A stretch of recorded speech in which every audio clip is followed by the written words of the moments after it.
No, I'm sat right on top of it. It's just occasionally Vodafone does this.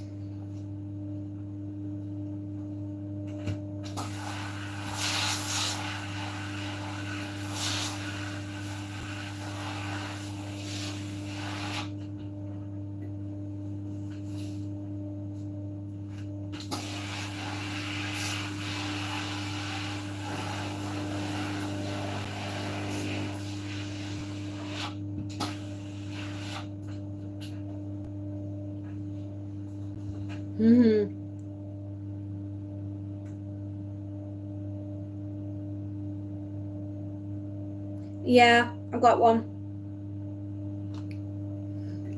I've got one space nut. Hello, bro. Hello. It's a booster.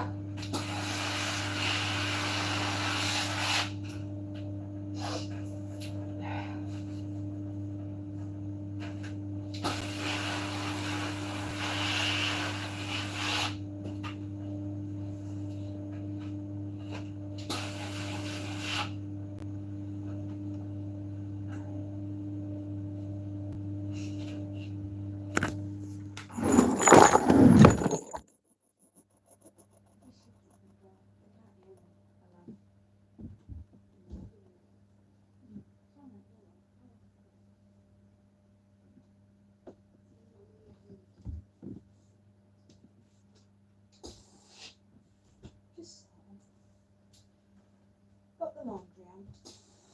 Dishwasher's ready to rock and roll. Monty's been fed. I've cleaned out his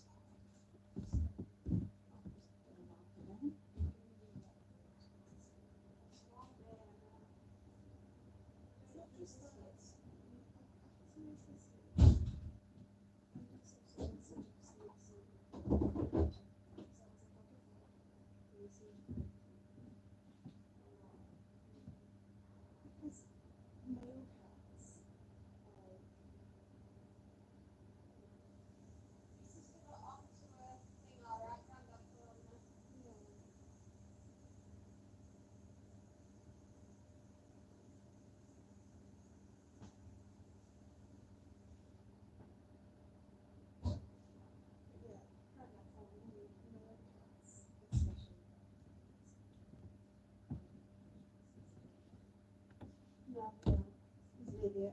I know he is.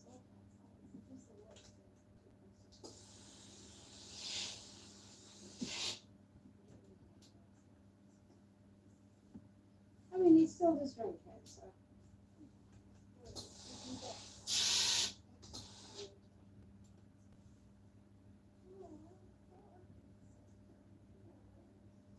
Oh, did he come up here? Hello, mate. Hi.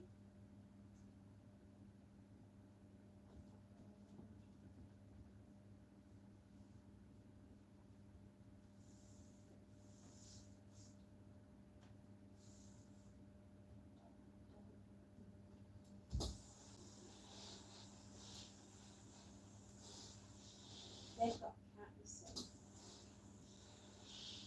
Now, when that man goes home, those cats are out.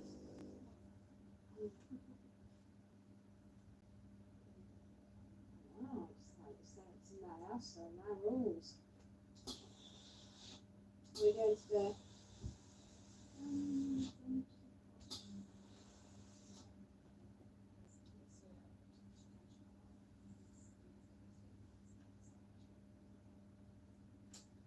Compose yourself.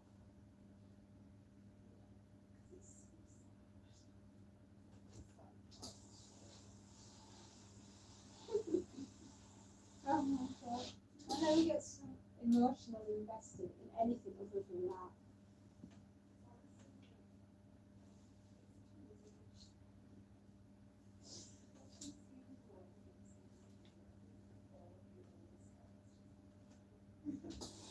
Yeah.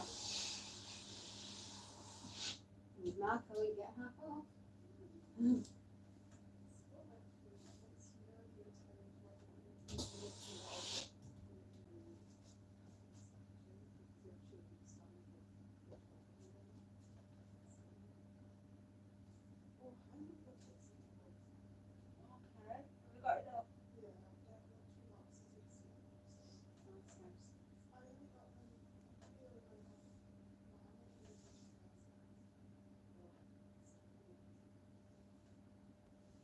sorry I got very cross with that lady yesterday. She was gaslighting me. She said I wasn't even driving. I didn't even drive into you.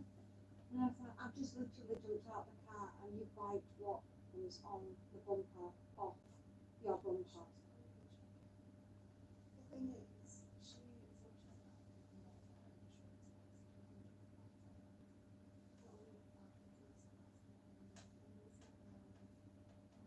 But I was annoyed with her because she accused me of lying and saying, she literally said to me, I didn't hit you.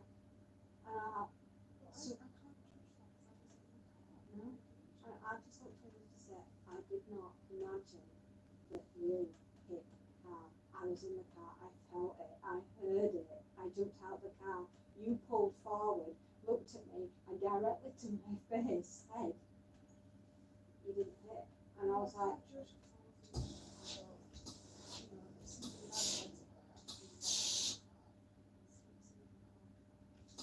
yeah.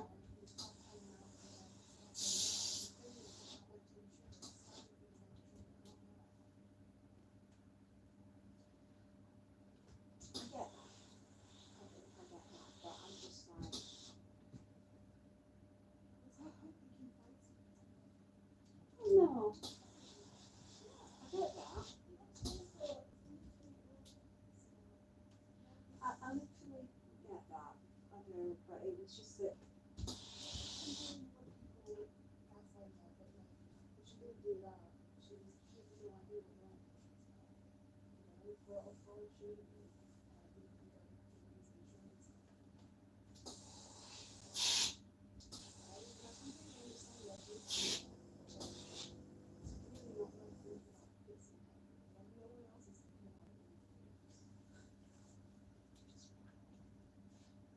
It's done with.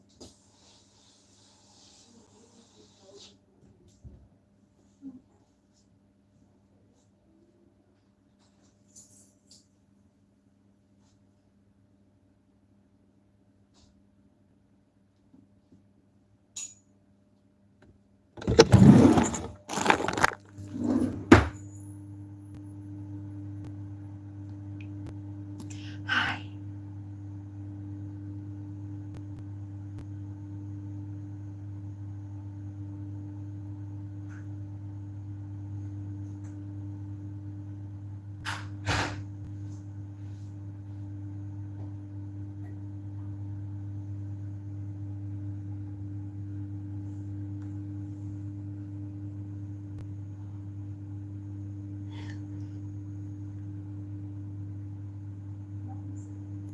Yeah.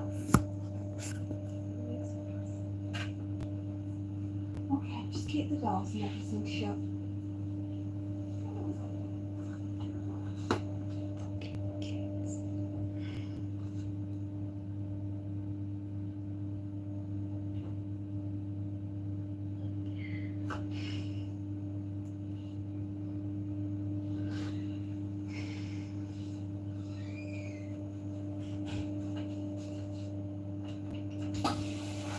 I love my children, but they always turn up at the wrong time.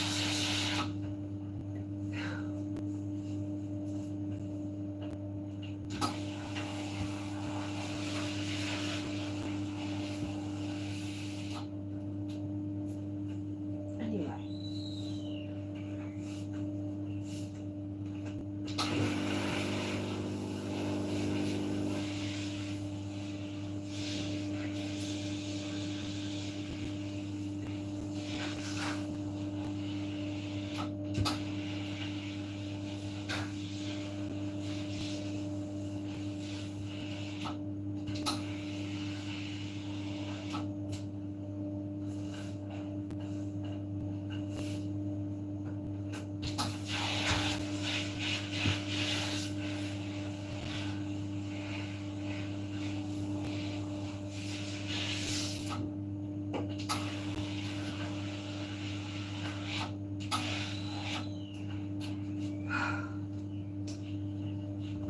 Bloody hell.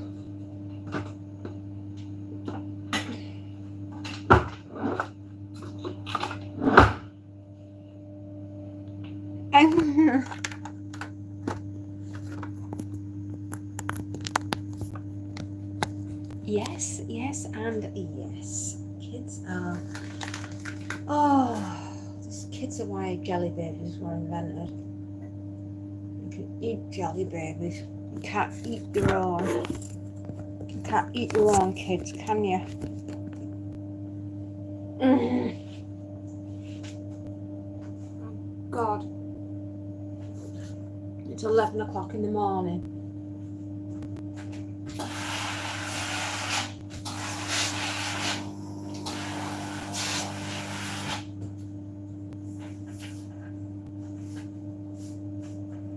So anyway, I'm telling you, yesterday, an experience. I had an experience. Hello, Ashley, by the way.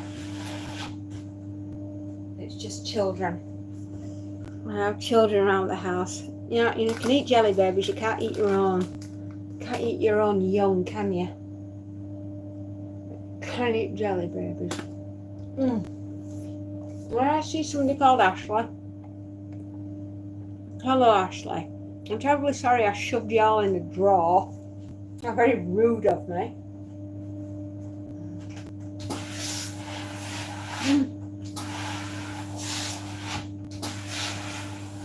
So yeah, in a car park.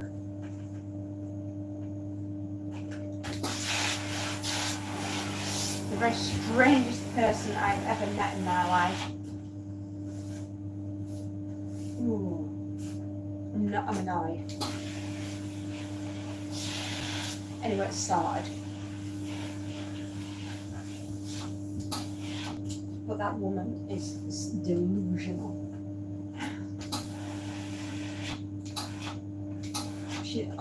She's worked out code of Schrodinger's cat, both being alive and dead in the box at the same time. Well, she was both alive and dead and driving the car at the same time.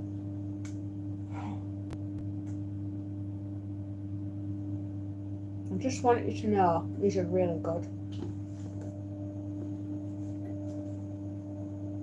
They're awesome. God.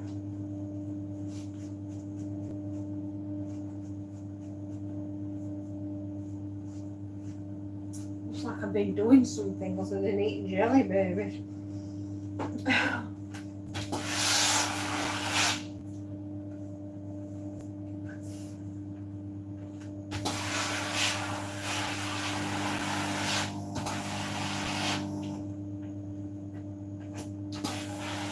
Anyway, in about an hour and a half, I want to be through this lot.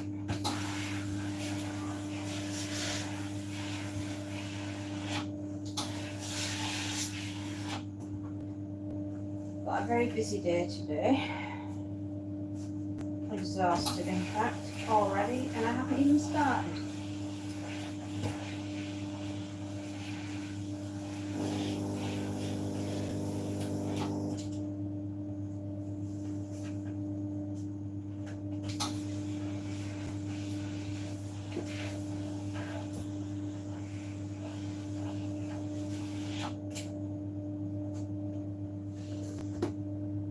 Yeah. So anyway, there we were. This woman who's Schrodinger's cat's driver. She could drive over Miss Daisy and then deny she ever did it. No, not about driving Miss Daisy, it's driving over Miss Daisy. I am annoyed. Because I do not fib. And she fibbed. She fibbed big time. She fibbed bigly.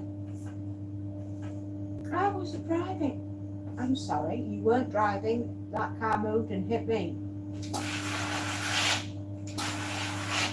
But I wasn't driving. Really. Man, this woman could take gaslighting to a whole new level. It's all sorted anyway. But the fact is, she's on the road somewhere. Be warned. Schrodinger's driver is out there somewhere.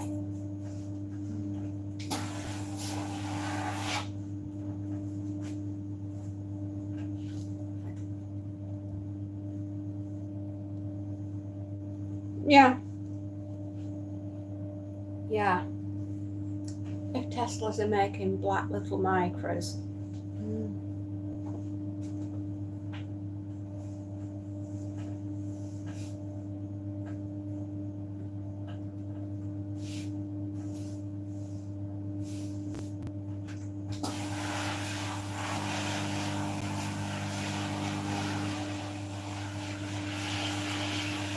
She was nuts.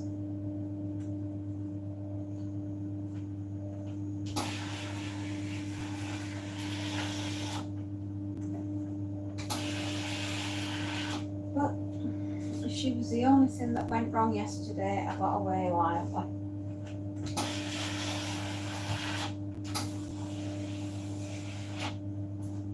It's as though they believe their own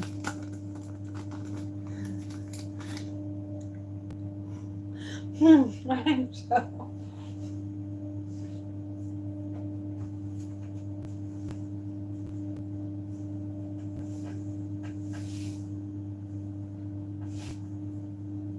the thing with people like that is that one day they'll do something so monumentally effed up that they'll claim that they weren't there and that they didn't do it even though they were there and they did do it, and then somebody's just going to turn around and flatten.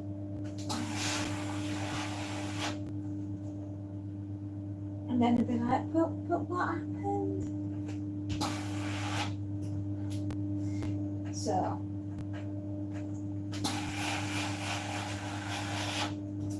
like I say, Schrodinger's driver strikes again. She was both driving and not driving at the same time.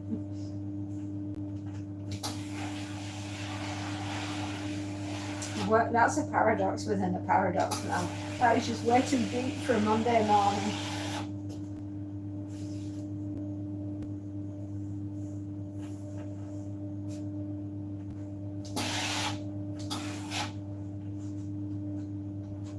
Holy hell, I thought this was a spider. Piece of fluff. Tesla Micro was cursed. It was driven by a psycho driver.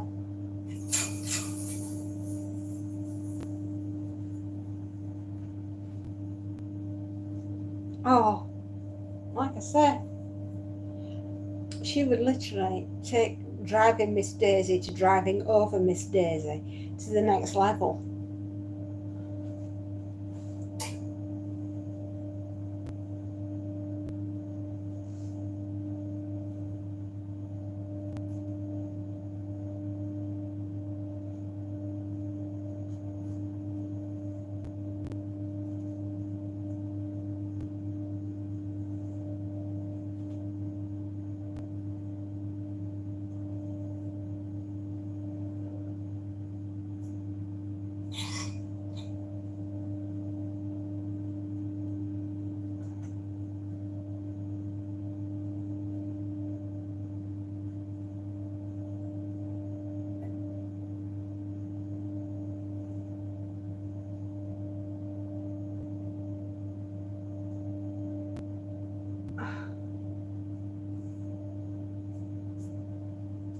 Anyway, it was Father's Day yesterday.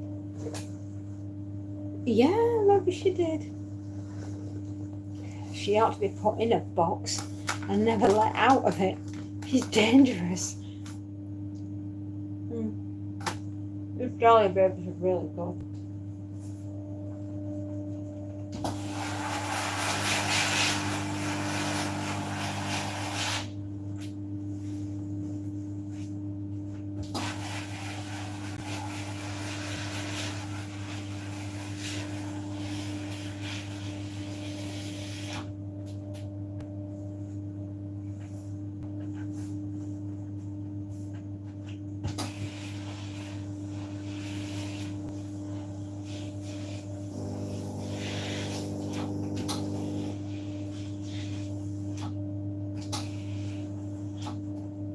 So anyway, moving on. I've been following a new trend that's been on YouTube, and I'm laughing because it was so flipping comical. It's called Packing to Go on Your Holidays. Right? If you've not seen them, they're like minute shorts, and it's super aggressive packing. I mean, what did the clothes and the suitcases and everything that goes in the suitcases ever do to the person that's packing them? But anyway, here they are, literally slam dunking the very contents that they are packing into the suitcases. I mean, you know, why not, as a finale, just go at it with a baseball bat or a pickaxe, you know? I mean, you're literally beating the ever-loving snot out of your hairdryer and your straighteners and your curlers and your makeup and your suntan lotions and everything else, and you're literally wanging it all into your suitcases, and then you're just like hitting your suitcases, slamming the locks on, and then slinging your suitcases, and it's like, okay, ladies, I get it.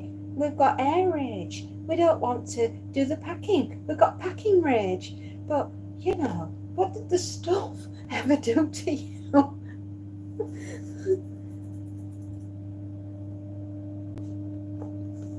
Oh, hello, Sophie.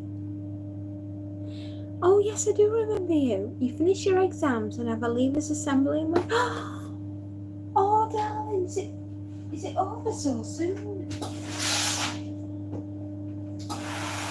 Sorry, Sophie, I was just talking about these packing rage trend that seems to be on YouTube. Minute long, maybe 3 minutes long, and it's absolutely hilarious. If you've not seen it, I highly recommend looking them up.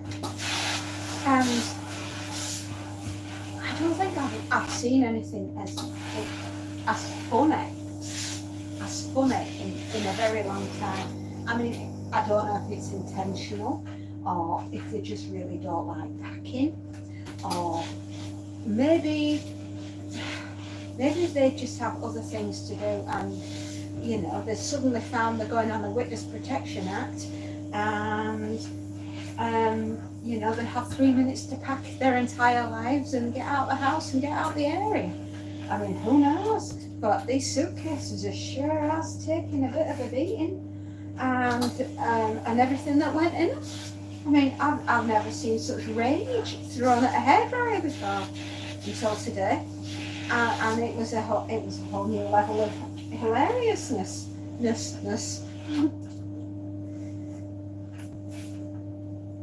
So yeah, I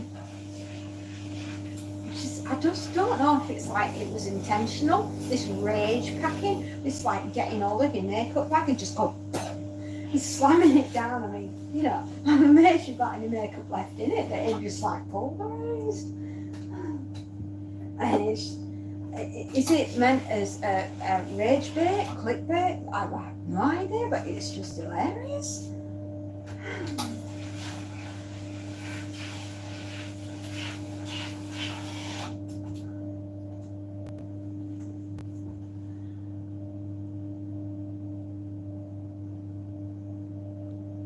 Oh, well done, sweetheart. I'm eating jelly babies. Yeah, I'm fine, darling. Are you all right? Yeah, pay for a bigger suitcase, yeah, exactly. I mean, is there any need? Well, do it the ever-loving snot out of my suitcase? I mean, what did the suitcase ever do to you? I don't know. But please watch them, because they are hysterically funny.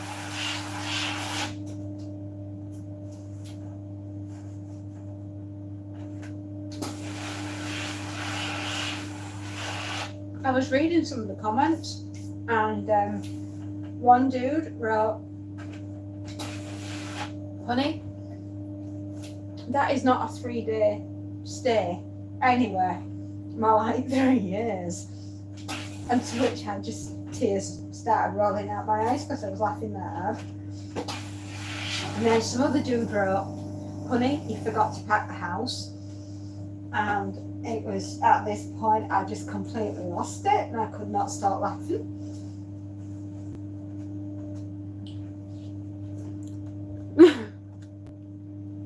how are you, love? I'm fine. Hello, Ryan. I'm just talking about these crazy people that pack the suitcases with a baseball bat, practically. And it's really funny. And I just had to share it with you.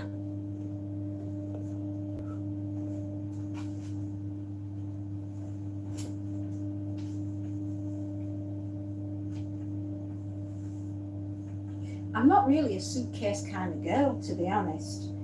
I'm more of a 80-litre rucksack. Carry my world on my shoulders.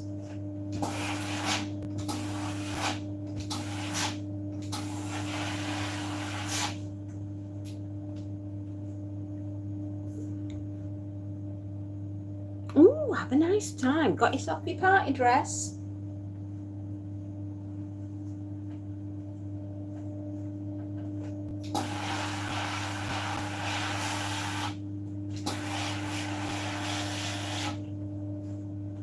What? 85. Right, I can take you out of there and move you a little closer here. There we are. I used to do a rucksack, but now I have a giant suitcase for all the equipment. I have suitcases, don't get me wrong. I like my suitcase is cute. She's called Bernice. And the other one is called, I can't remember his name, but I didn't name him. I'll remember it later.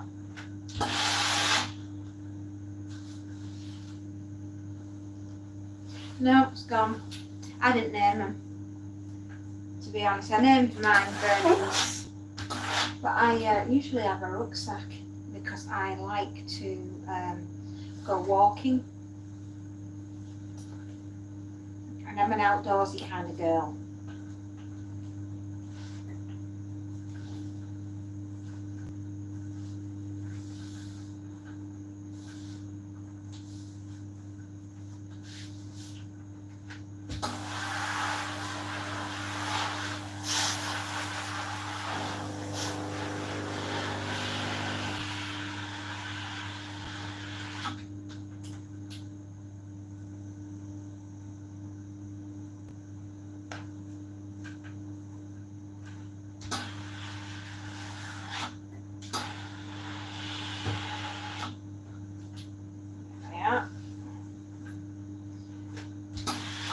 Okay, just got to do the armpit because this shirt is a little bit of an awkward one.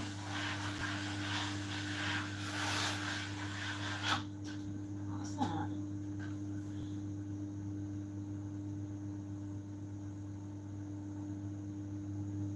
Still got the flu? Oh no.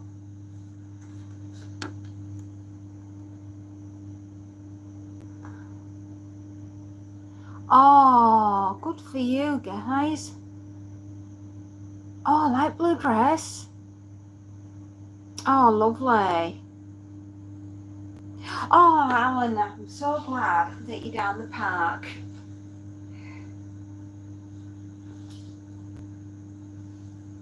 Oh, Ryan is not feeling well at all. He's still got the flipping flu. That is not good. I've been to doctors, Ryan, because this has gone on for a bit too long. Alan, you're down the park today with your good lady. The move went well and everybody, and all is right with the universe. That's what we need. Harmonious universe. Where the stars align and the string theory means something. And nothing's turned into a bowl of petunias, which is a good thing. And if you don't know the reference to a bowl of petunias, it's a Douglas Adams.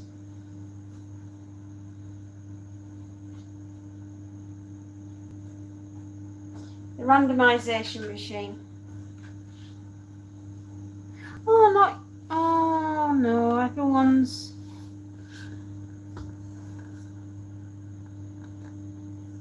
Oh, hang on, wow, I missed something. Yeah, better soon, Ryan.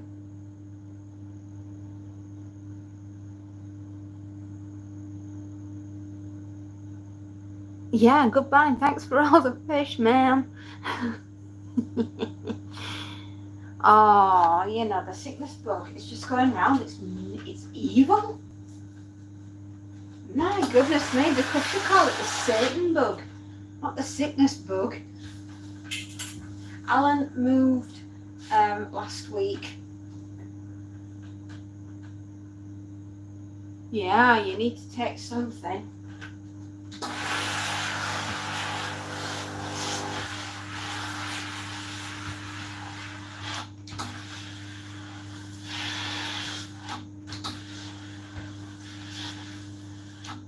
Sounds to me as though you've all been touched by the lurgy.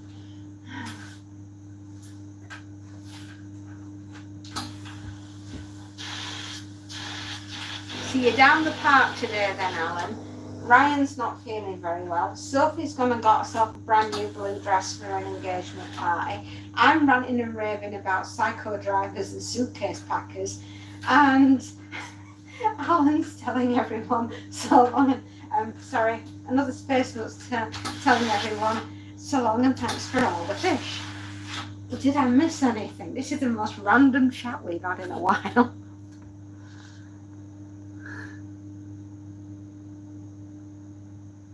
Oh man, I had that. I had COVID twice. Yeah. Me lot sick. Me big sick.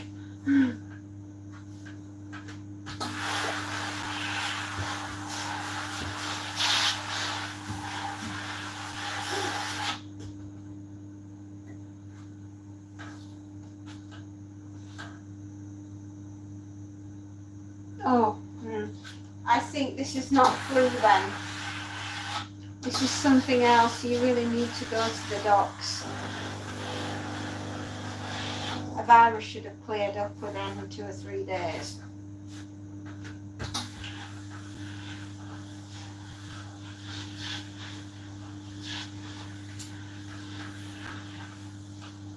Excuse me. The return of the jelly babies.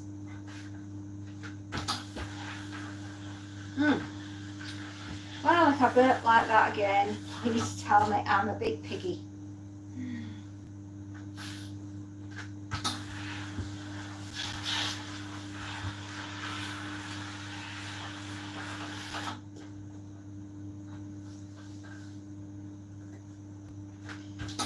Well, I was going to talk to us all about horror, but I think we've all got everything that we've got up to this weekend. So,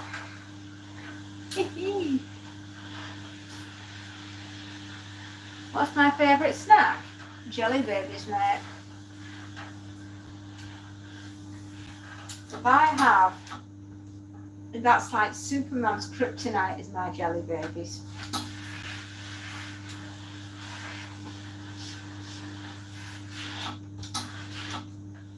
I love them, but they don't love me. So I eat them. It's almost like a punishment sweet. It's probably the sugar that's in it, but I can't have a lot because the sugar just goes straight through you. And this is not a pleasant experience.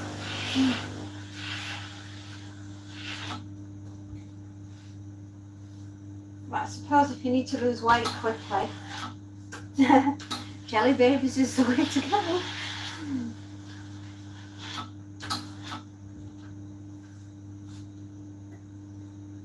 Anyway, yeah, I was going to talk to you about zombies, right?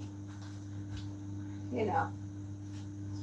So far, I've told you about a psycho driver rage packing a suitcase with the aid of a baseball bat, practically. And everybody has been telling me all about their weekend, which was fabulous. And I can't wait to hear how the engagement party goes. So hopefully Sophie will be on tomorrow or whenever she's had the party, and then she'll be able to tell us all that she's had a really good time and And hopefully the engagement party goes super duper well. Which would be really lovely. Who's on? You eat healthy foods. You're an angel.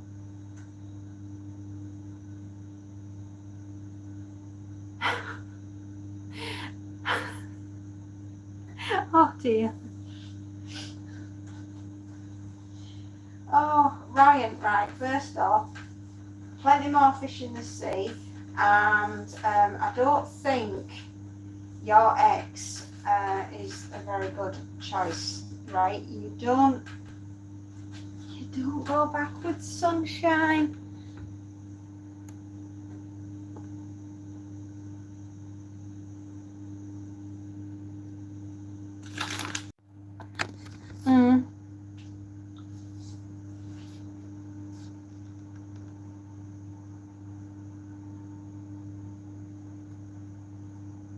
I just cheese on toast. Oh.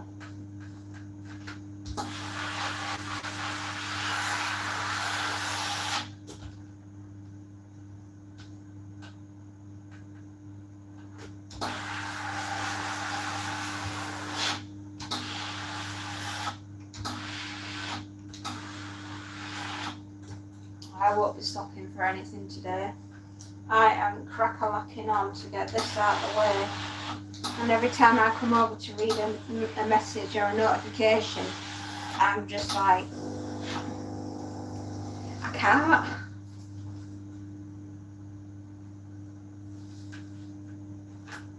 Anyway, Ryan, right, I'm talking to you about your ex, right? No, and no, right? She had her chance, that ship sailed, you're better than that, move on, move forwards, and meet someone else, right? You don't need that in your life, because once a cheater, always a cheater.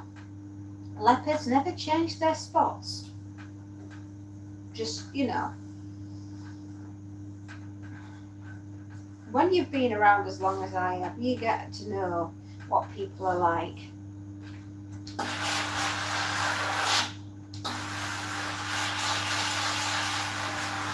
And you, my darling, can do way better than that.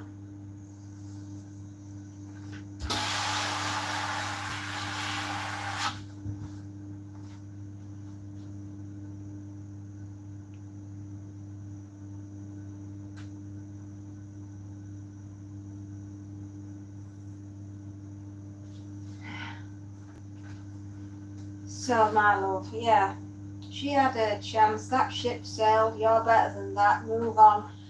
Somebody better is out there waiting for you.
Okay, we're on to our 6th item.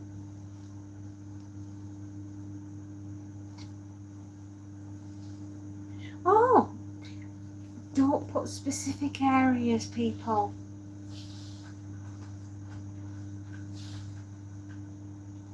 Right? Can you? Sophie, you're an innocent darling. You're a baby. can you take that message where you put where you're from off? Because I don't want somebody.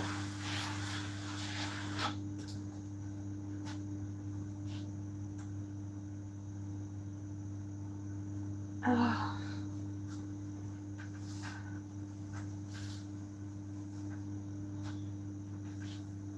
Thank you. Thank you so much.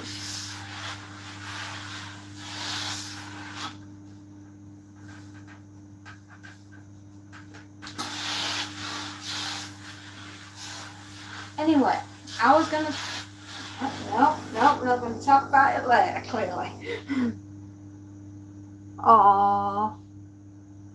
Okay.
I'm doing one of the worst shirt companies. Excuse me.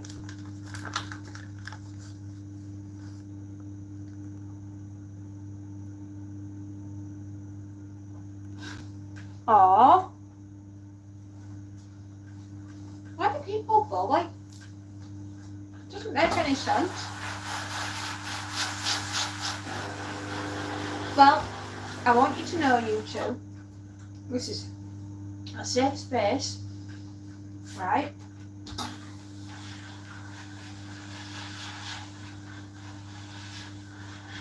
Where you can be yourselves. Which is a good thing. Because it's not nice. I don't understand bullies. Mind you, I was a victim. And I have been for most of school is brutal. I bet no wonder I'm a flipping psycho now.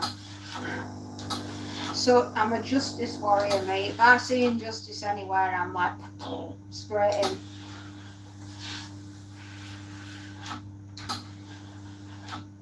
The trick is, kids, is to tell your bullies to go to hell in such a way that they look forward to the trip. Yeah?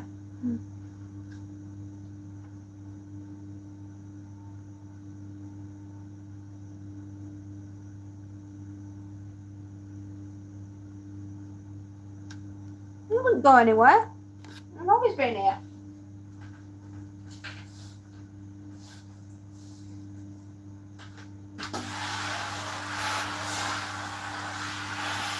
Now, what you do, right, is like I said, you tell your bullies to go to hell in such a way that they look forward to the trip.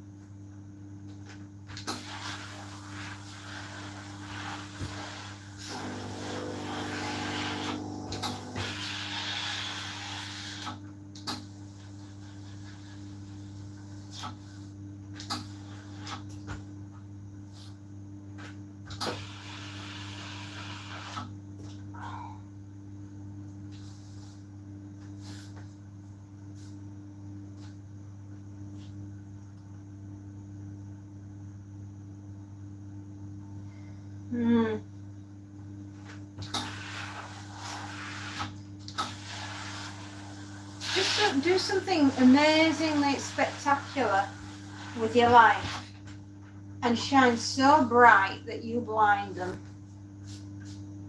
Right?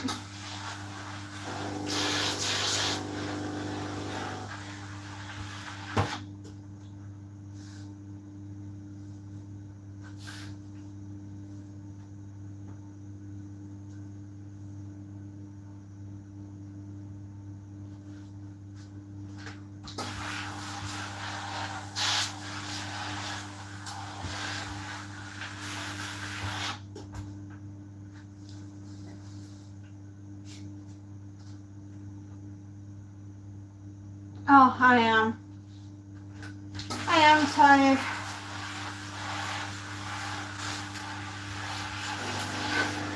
I've raised children. I think this is how I'm going to look from now on. It's sort of a look of the 1,000-yard stare and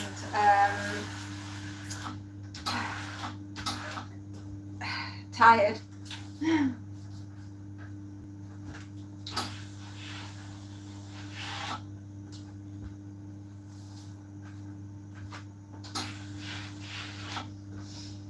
You get to 50, you look like this.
Oh, I didn't know about that. Oh dear.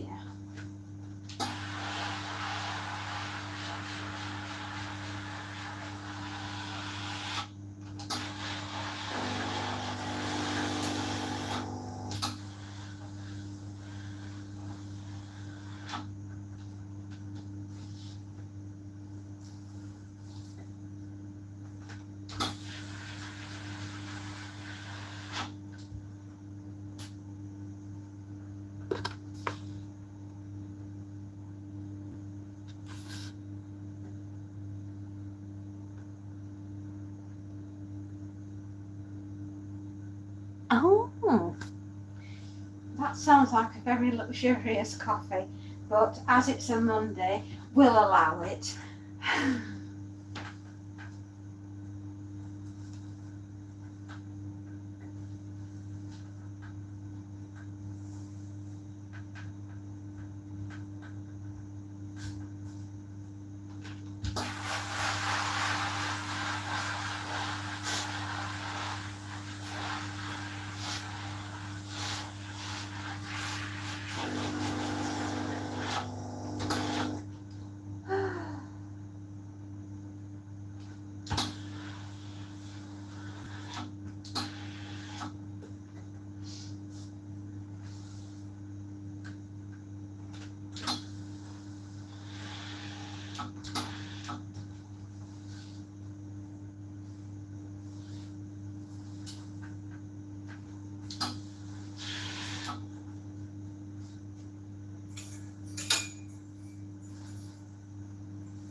Oh, does anyone want to know what I got up to with my viewing hours.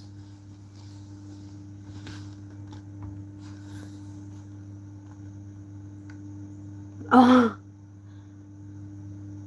in times of victory we need coffee, we do.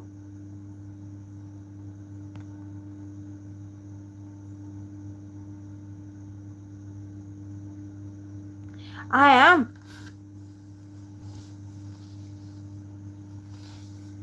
Oh, from 8 o'clock this morning it was 849.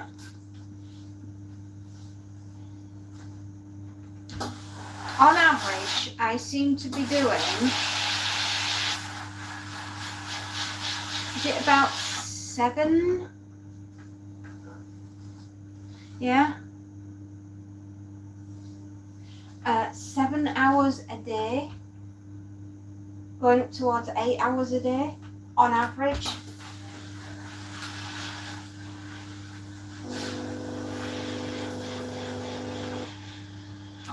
So I think that by the time we get to October, we just might have reached the 4,000 hours if we keep going at the rate that we are doing, and thus giving chance for anything that was not the allowed viewing to be taken into consideration.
I don't know what.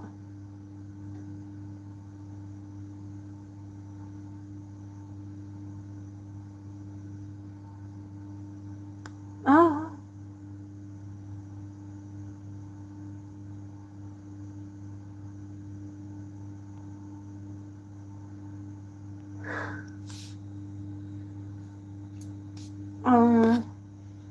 YouTube is very funny about foul language.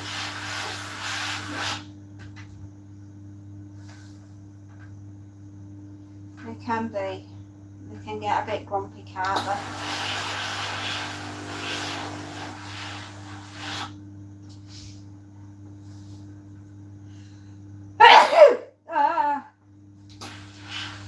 You'll excuse me.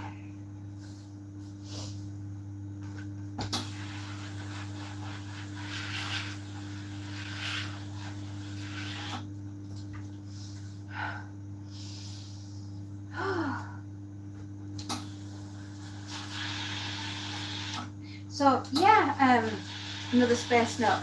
849 hours. which, and the current rate of what I'm doing, I reckon that by October we should be up to the 4,000 hours, I hope.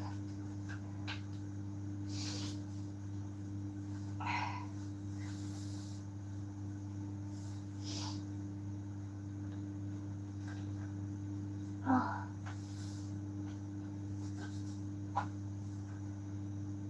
Blimey, it's an old shirt, this one, because it's all wrinkled. There we go, there we go, there we go. Done. That was a warm piece of linen.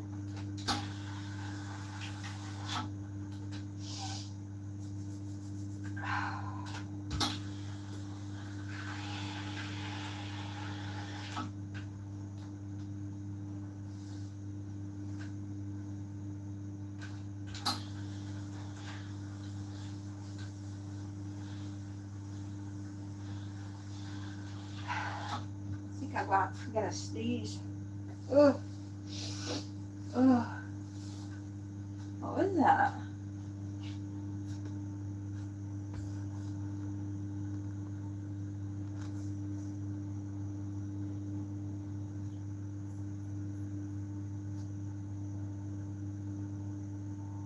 Me?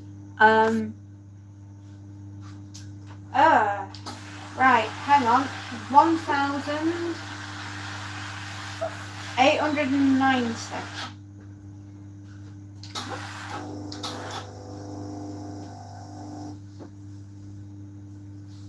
I think. I haven't checked it this morning, but I think it's about 1,890-ish.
Oh, yeah.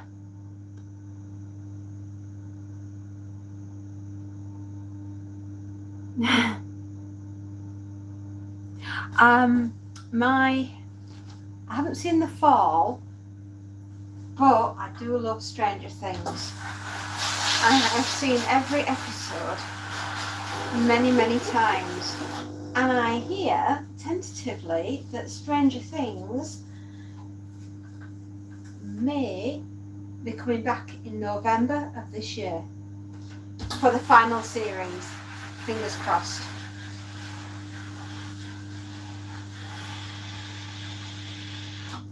I do hope so. I'm also looking forward to Squid Game that's coming out at the end of this month. We've got 28 Years Later that's coming out at the end of this month. in 4 days the greatest horror movie that ever was about a giant fish called Bruce, otherwise known as Jaws, turns 50 years old on the 20th of June this year. All praise be to Jaws. John Williams, amazing conductor, did the music. Steven Spielberg did the film, and Peter Benchley wrote the book. Now I've got to say, although I appreciate the book by Peter Benchley, Steven Spielberg, you did a miracle with a very difficult book. Well done.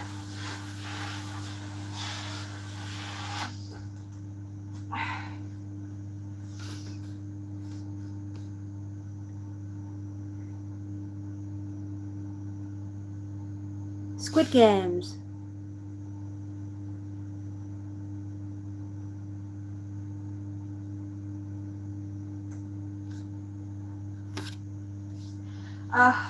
There's so much, and it happens with really popular television shows. For some reason, people spend a lot of time, invested watching these things, get it for a feel for the story, really enjoy the show, and then there's a problem somewhere down the line, and things are past. So annoying.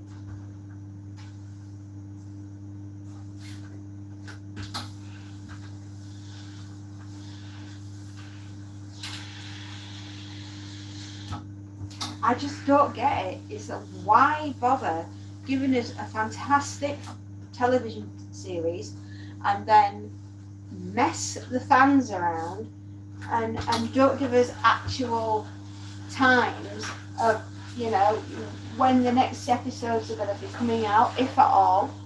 Is there going to be another series?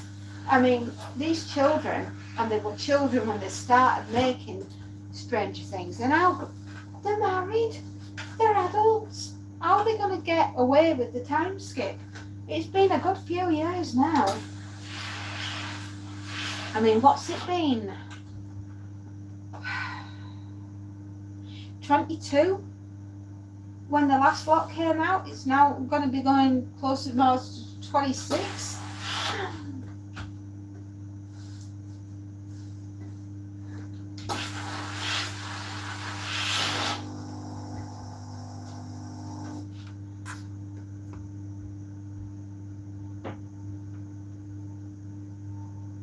Yeah, 11 is now 60. She's older than me.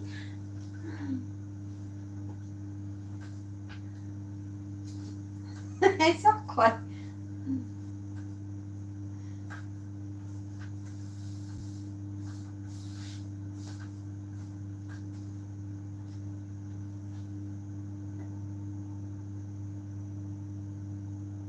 Oh. Is anyone with you, Ryan?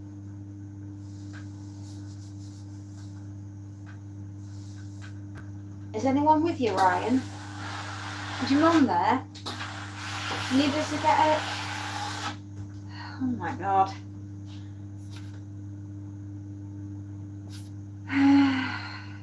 Oh no. Is it? God, are his parents there? Is he on his own? Is he at work? Oh man. Oh man. Oh, I feel helpless.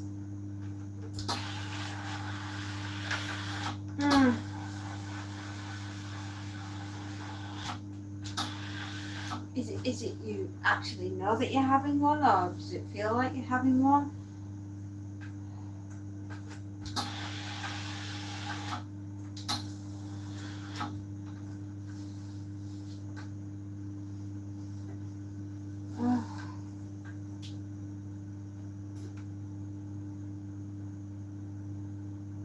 Okay. Is he? Oh, good grief.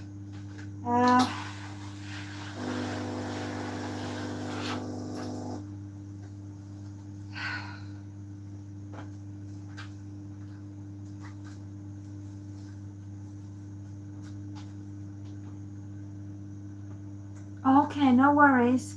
You sort your boyfriend out, darling. I'm really concerned about Ryan. I just don't. If he's going to go through something like that, I don't want him on his own.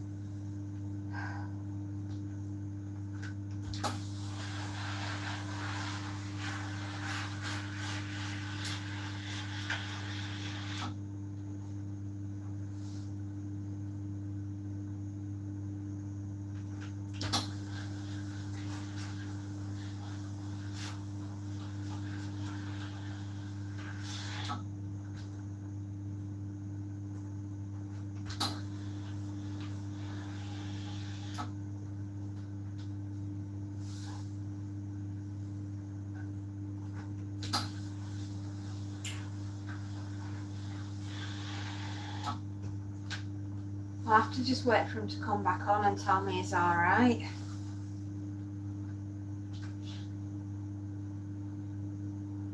Okay. We're here. Are you?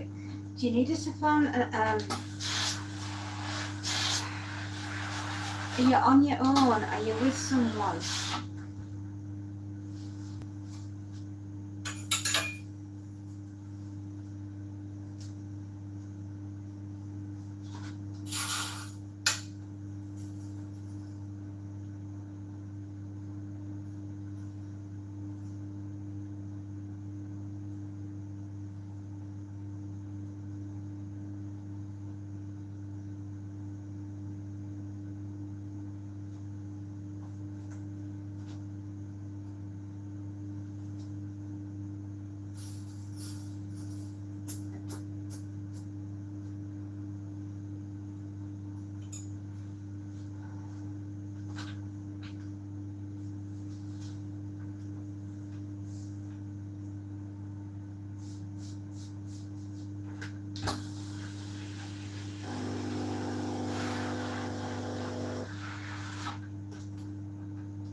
Yeah, we did.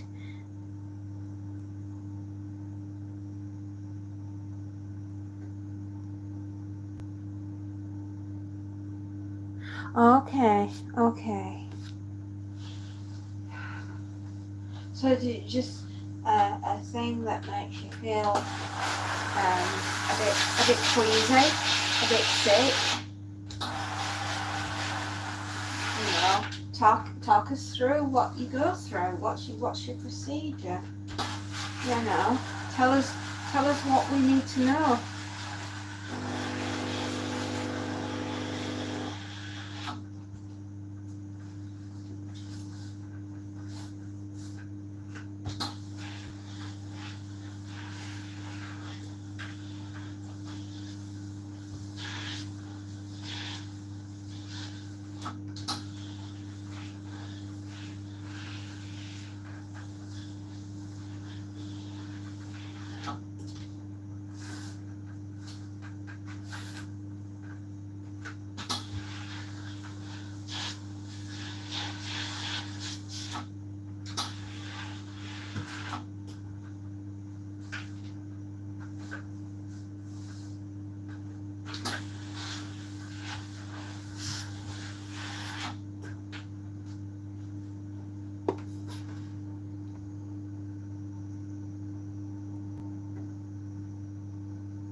Oh, okay. Well, what do you feel like before you have one then? You know, it's like you must know when you feel as though does everything, you know.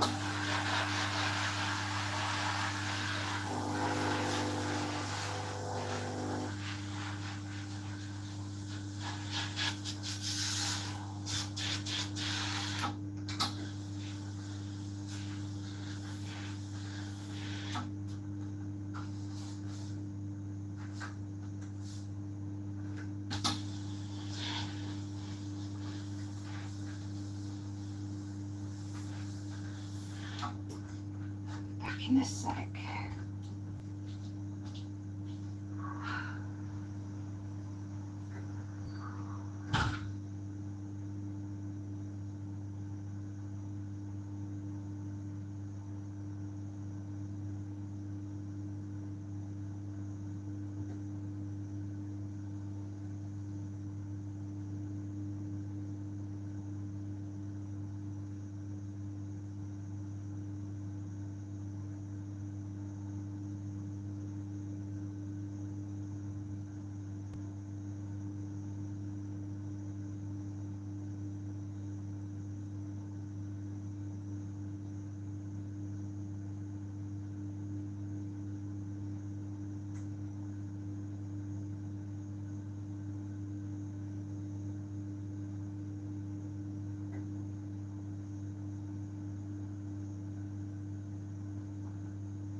I'm back.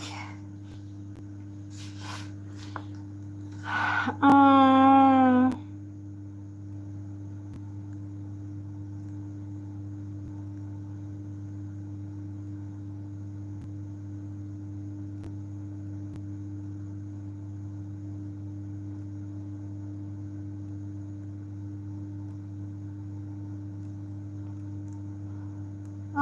I'm here. Sorry, I just had to go see to something, but I'm back. So, Ryan, you obviously need to get hold of your epilepsy nurse. You need to go see your doctor or something, because if you can't remember what's happening, how many times a day are you fitting? Is it more or less of what you kind of used to, or is it increased?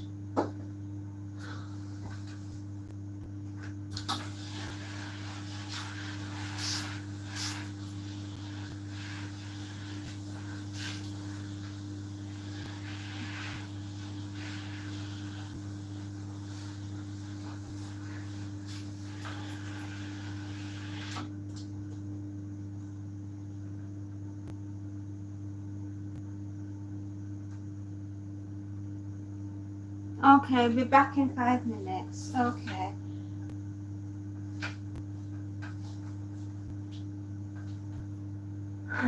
Yeah. I'm sorry, I'm going to be floating around a lot today. Well, I mean, that tends to be what fairies do. But I'm just very concerned, Ryan, because are you on your own?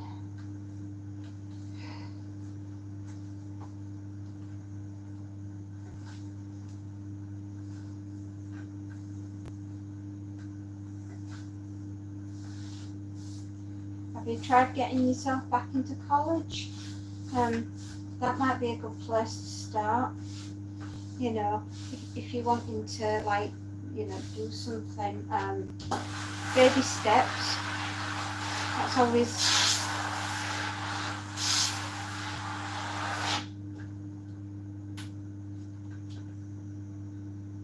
Oh, okay. So he's not on his own then. Righto.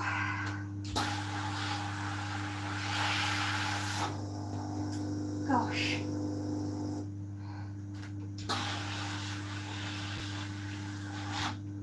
It's a bit terrifying, really, isn't it?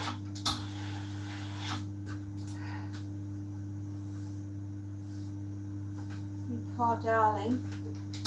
Not good for you. Hmm?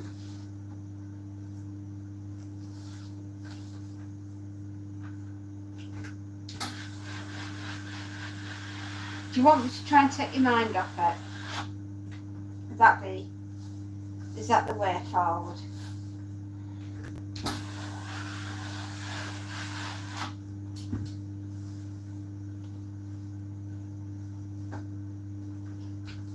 Have you ever thought, Ryan, about becoming a writer or something? And writing about your experiences and stuff? Because, maybe that's a good way to get it out of your system. If you're feeling a bit in a low mood, do like a diary. I mean, it worked for Adrian Mole, so you could do Adrian Mole, the apocalypse years, but Ryan's version of it, if you wanted.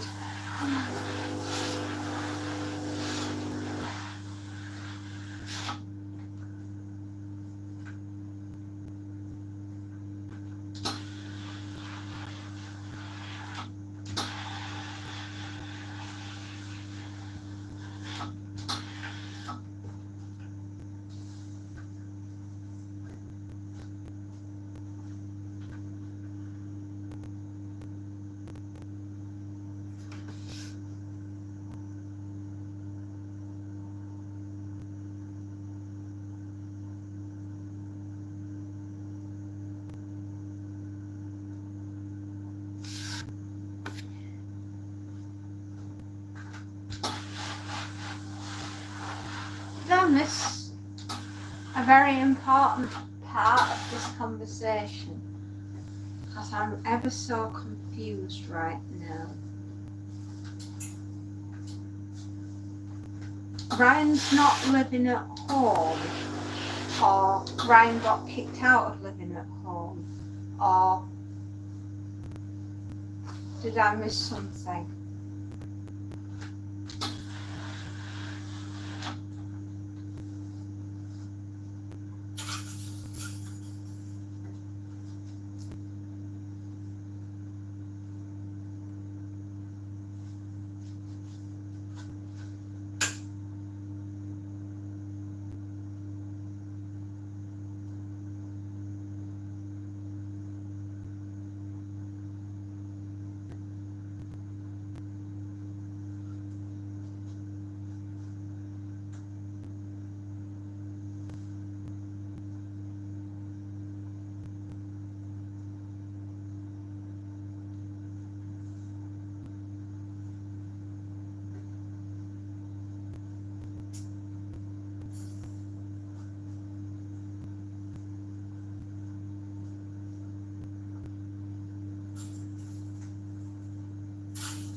Right, so he's at home then. Okay, got you.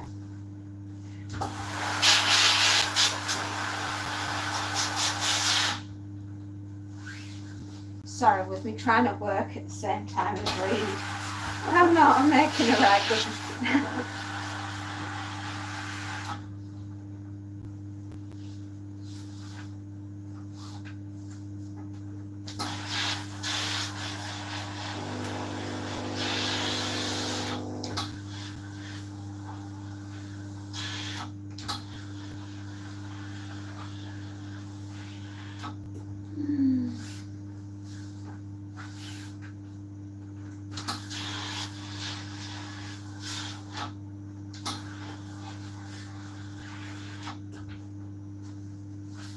Anyway, yeah. I'm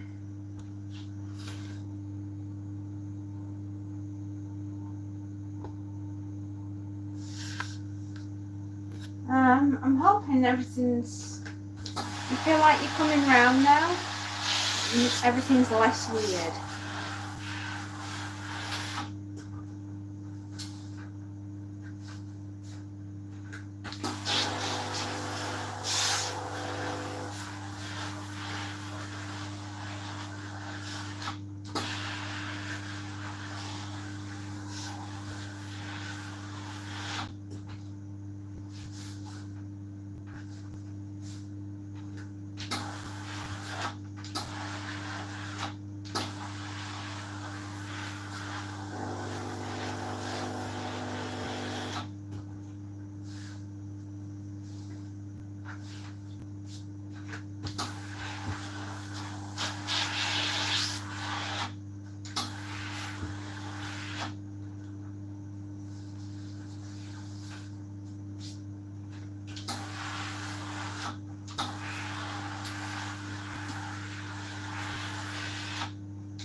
Oh, sorry. Right.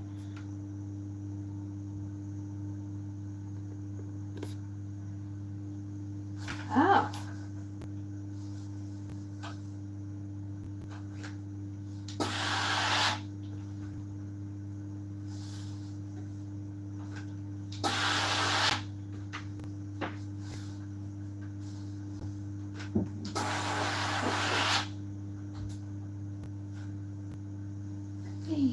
Probably got about another 10 shirts and then a load of handkerchiefs and then this one's done as well.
There we are.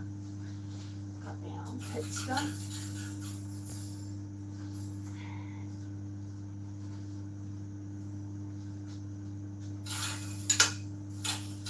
Oh right, there's no top button on that. Not a worry.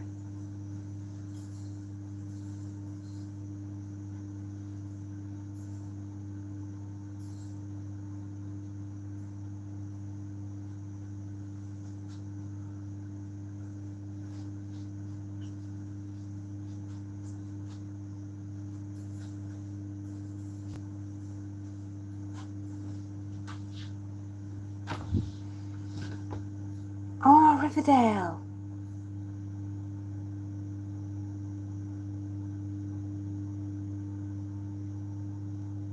I don't know who Ginny and Georgia are. Is that a kids' TV show? Oh, that sounds so flipping old right now. Sammy, is that a kids' show? I don't know. Who's Ginny and Georgia?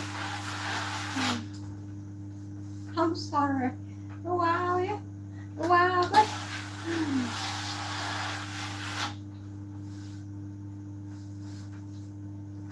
I'm really sorry, I don't know who they are.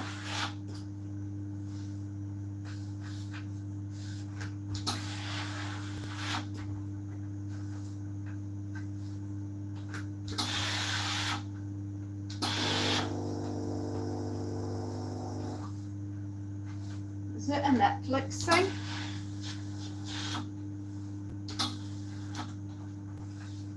I haven't a clue.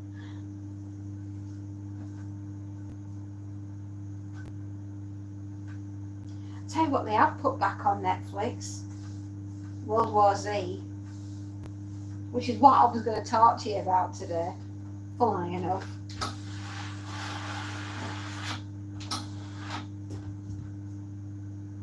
But I prefer the book rather than the TV show. Well, the movie anyway.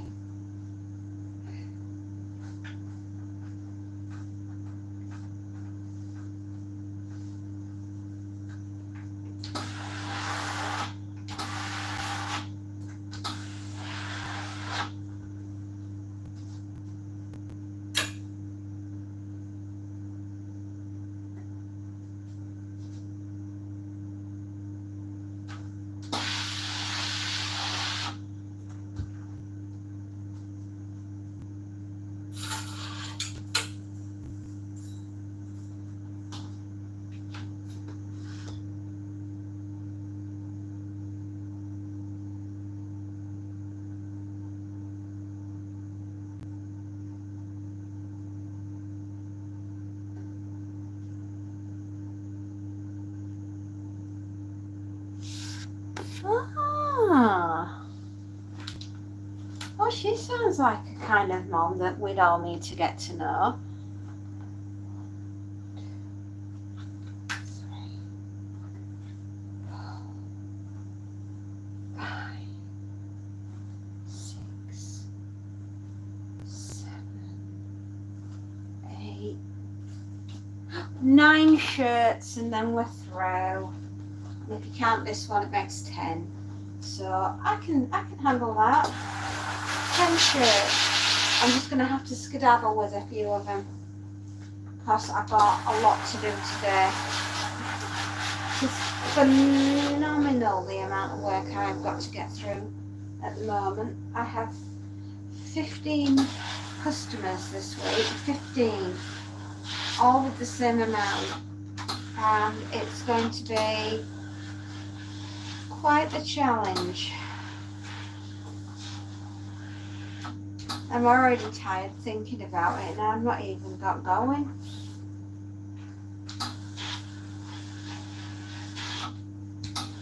We have to smile about it, don't we?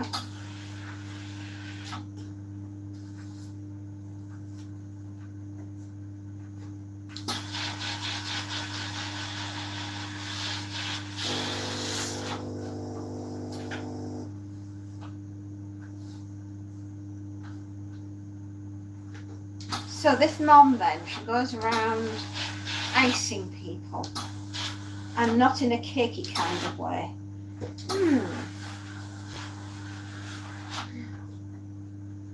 Interesting. I'll have to give it a peruse. Is it on Netflix?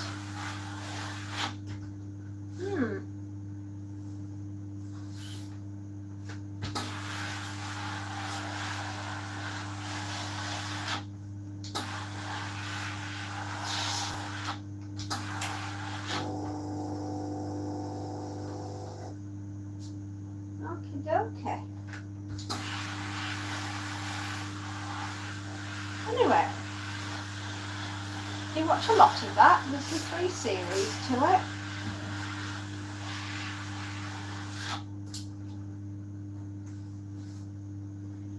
Stir fry tonight, I think. Chicken flavour. Noodles possibly. White rice probably. Soy sauce definitely.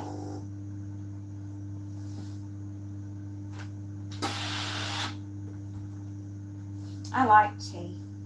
I like cooking. It's a bit of a stress relief because this can be quite I wouldn't say it's a stressful job, but I'd say it's a mentally taxing job.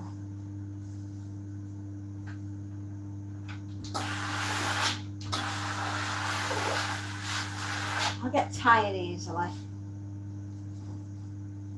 Oh my goodness. What a hair bear you are.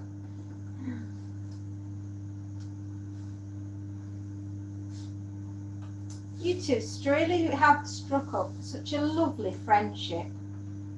It's so lovely to see.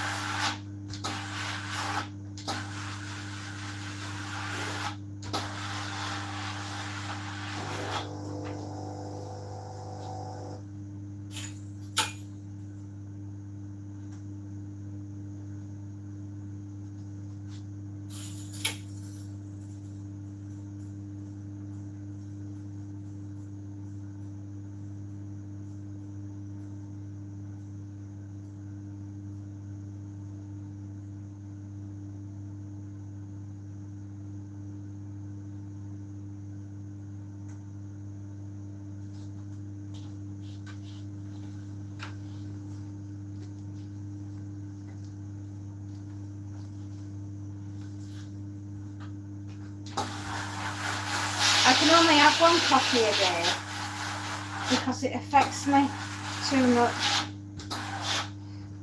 The menopause sucks, kids. It really does. Just another sign I'm getting old.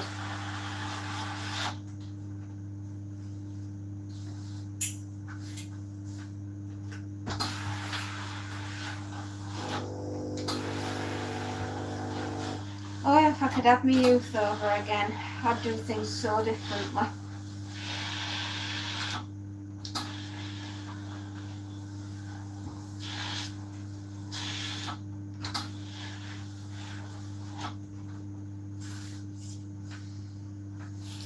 I'd have done YouTube a lot earlier.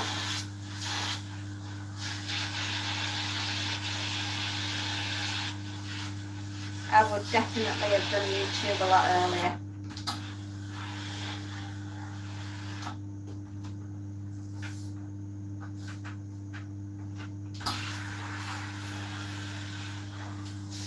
But, you know what?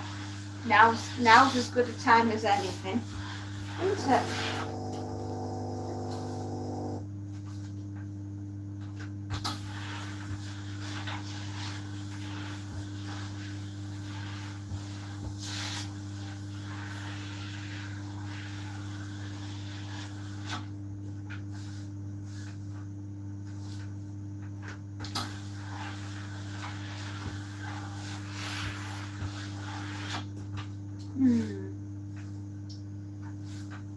My goodness me. I think I've always been into horror, you know, on and off over the years. I think it's my mainstay. It's my favourite. I'll always enjoy a James Herbert book.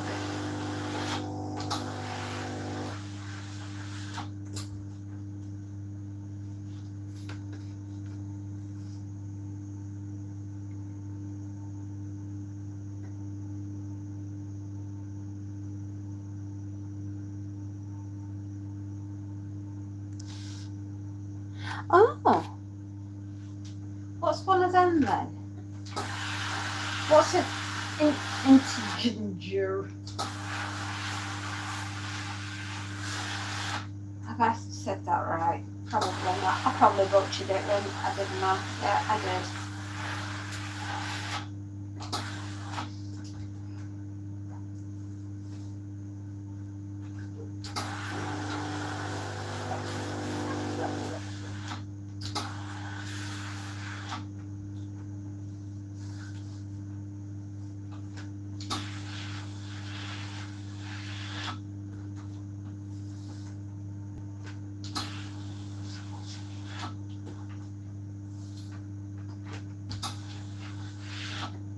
time are we on?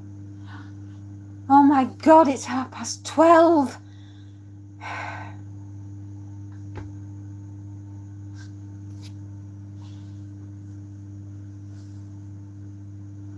Right, I've got to get a wiggle on.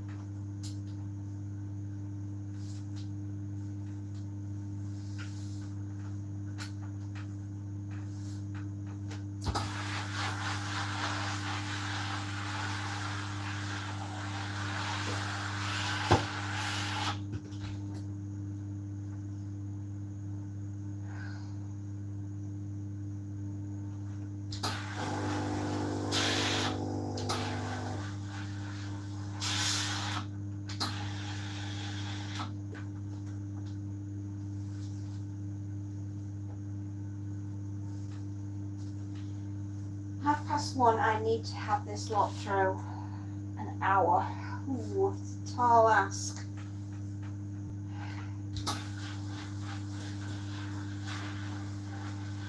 Done a lot then.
Oh.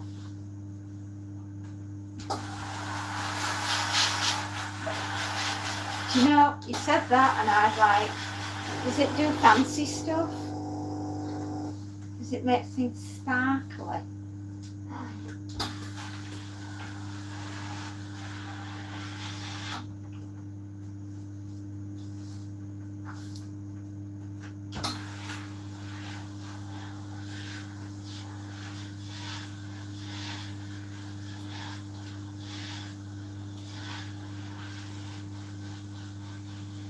Okay, thank you.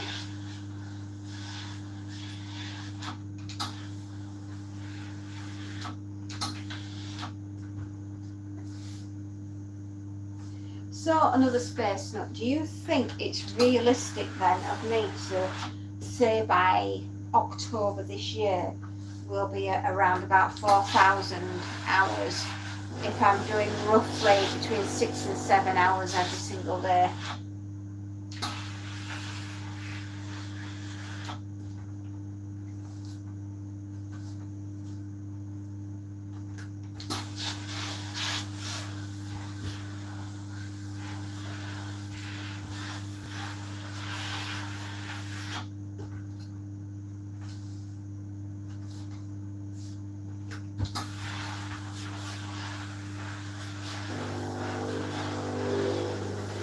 Oh.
Oh.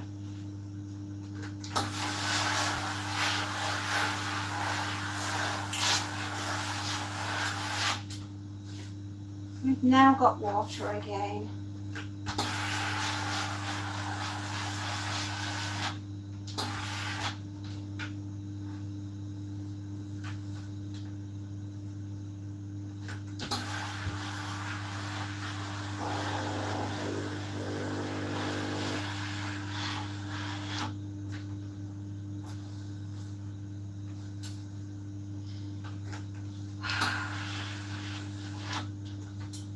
Any road.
One, two, three, four.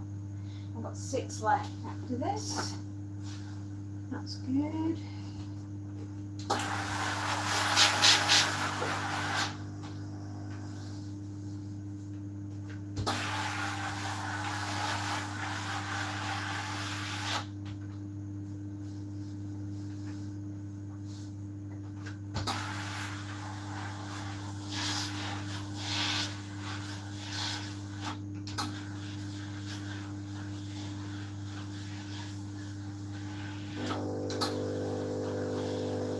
Oh, gracious me. The day I become a proper content creator cannot come soon enough. My body and my mind are aching for another career.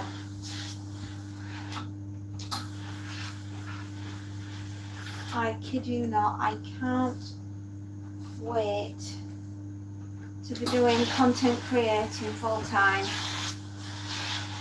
And then we'll be able to talk about zombies all we want.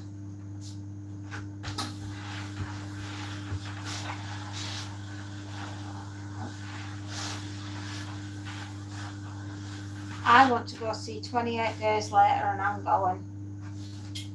And the mood I'm in right now, I'm going to be taking part in 28 Days Later. And weeks and years.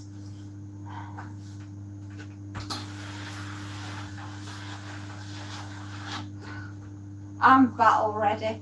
I'm absolutely ready to take them zombies on.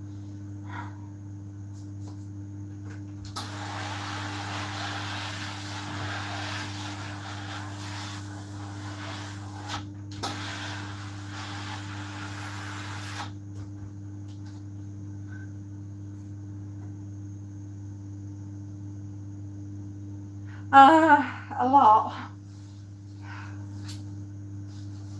7 shirts. Just in this box. Then I've got another customer to do directly after that. Which is why I'm sort of switching between what I'm doing and chatting with you guys periodically.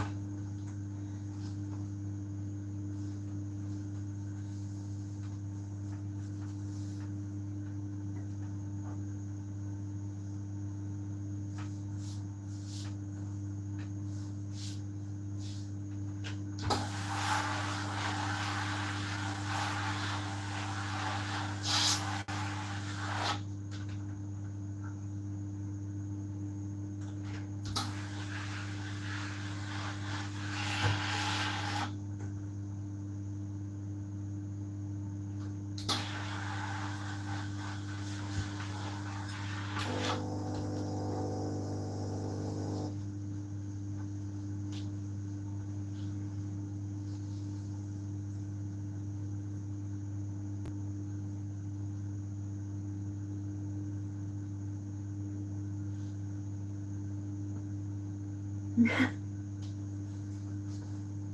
I'm battle ready, mate. I'm ready for the apocalypse. I've never been as ready in all my life. Yeah.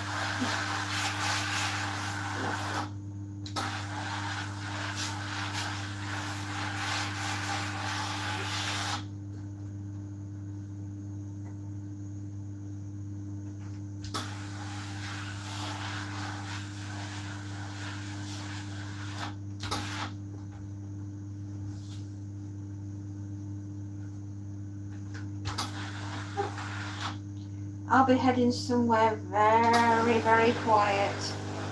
Far, far away.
Let's hope it never comes to that, another space snap. Let's hope we never need to enact our emergency plans.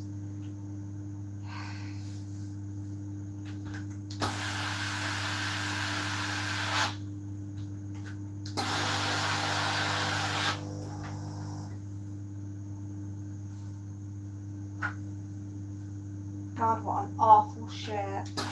In the apocalypse, I'm going to burn clothing stores down. So I never have to look at another shirt as long as I live.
Four. We have 4 shirts to do. And then a bunch of handkerchiefs, and then this lot's done. And we're on to the final job.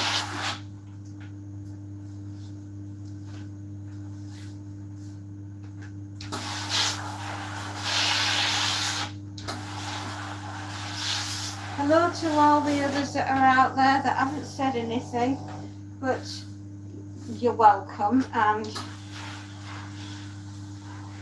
How you doing?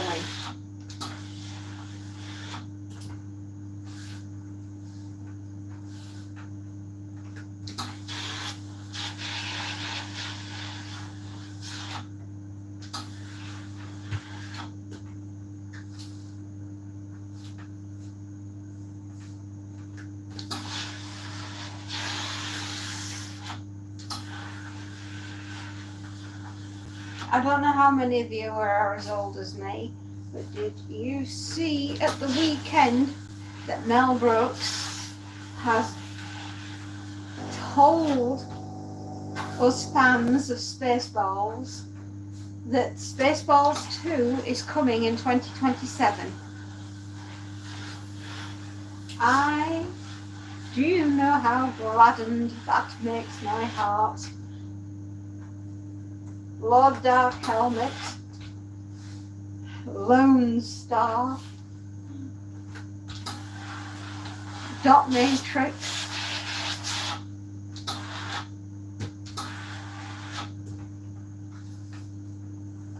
yeah.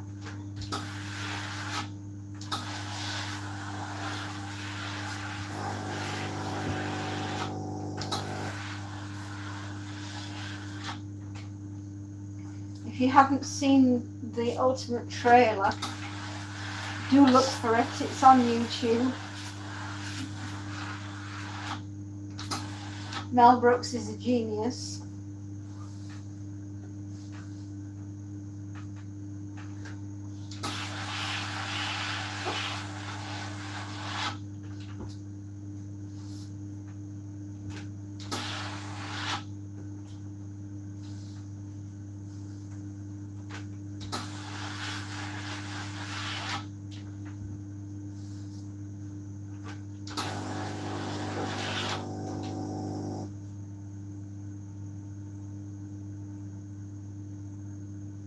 Okay.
Oh, excuse me. Itchy neck.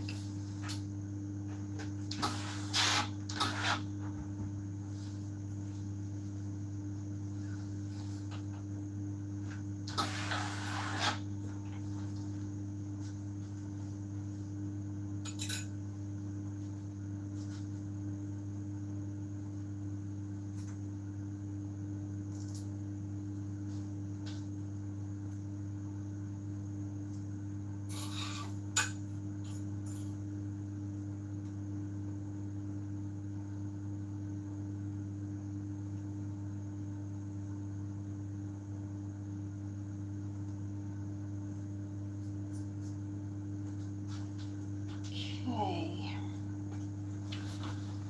3 shirts after this one.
time am I on?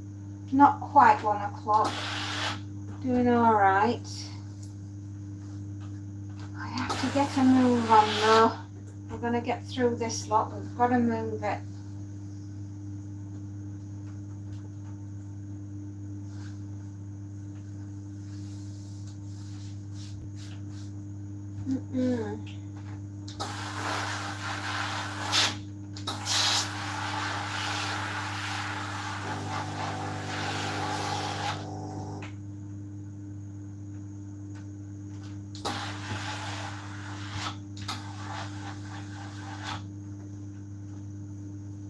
Oh, we're up to 6 people. That's good.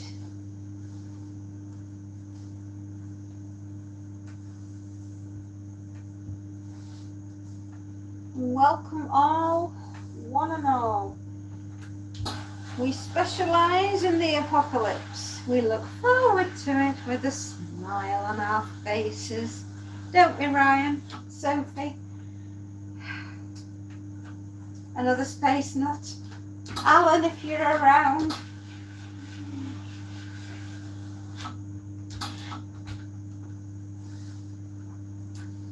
Ah, yes. We look forward to the apocalypse with a smile on our face and a song in our hearts. Oh, going to hell never looked so much fun.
So kids, what's your ultimate choice of favourite snack? Since we're going on an epic road trip, and we're probably not going to be able to come home because of the zombies all out in front of our doors. So I'm packing Jelly Babies and Reese's Peanut Butter Cups and some bottled water, some ramen noodles or something like that, something that's lightweight, and maybe some 7-Up or some Coca-Cola. I haven't decided. And if I was going to bring a luxury item, it would be a wok. Then I could cook all the stir fry that I wanted on a campfire.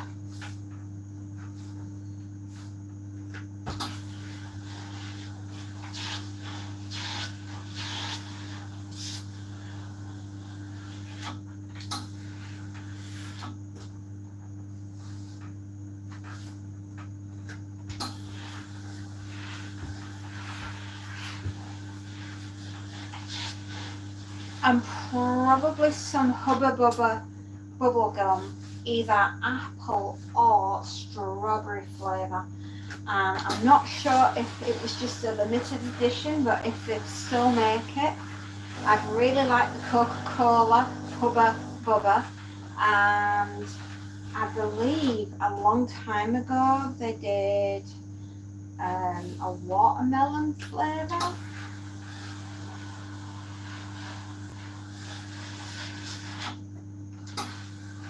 And probably, if I wanted something to last me a long time, maybe I'd bring some Jolly Ranchers watermelon flavour, because I really like watermelon flavour.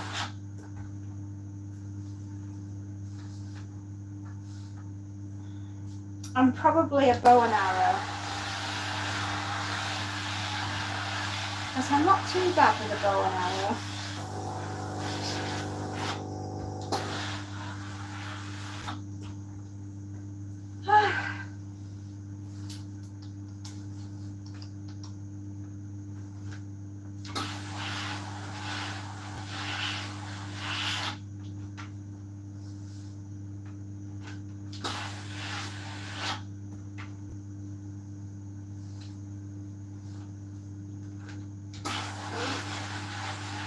And maybe if I wanted to feel like I've got really good fresh breath, I might just have some polo mints, because I like polo mints.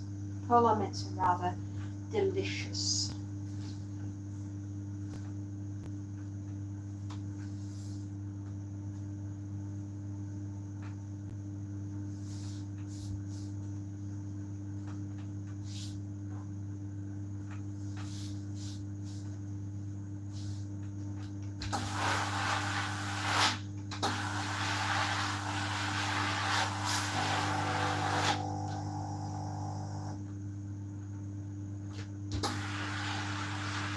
I certainly wouldn't be packing an iron and an ironing board for the apocalypse.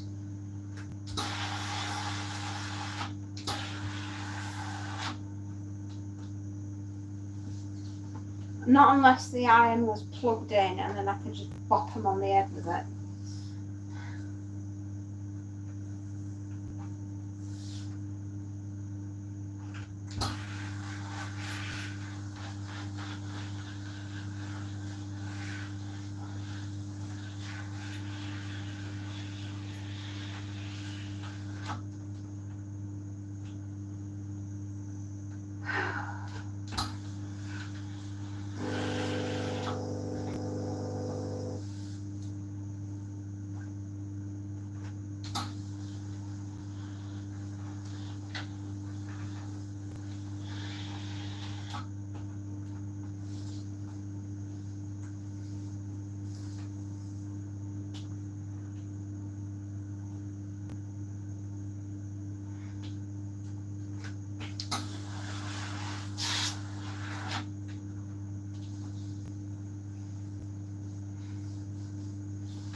chicken.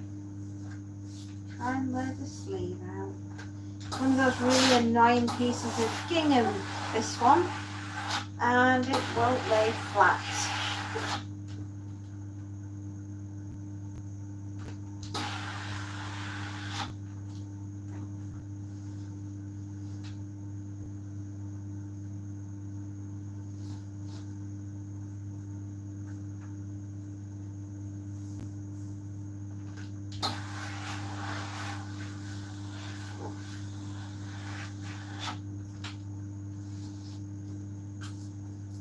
Hello.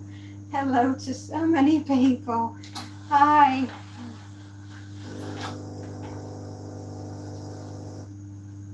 How are you, my darlings? It's a Monday. Hopefully your Monday's going really well.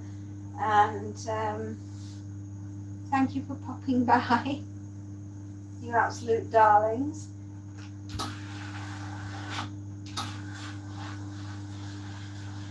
What's your favourite zombie film?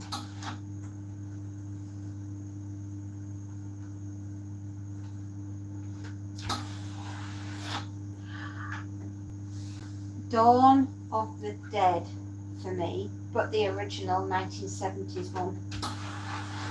Although I don't think the one from 2002 was too shabby.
Oops, this one's a bit twisted.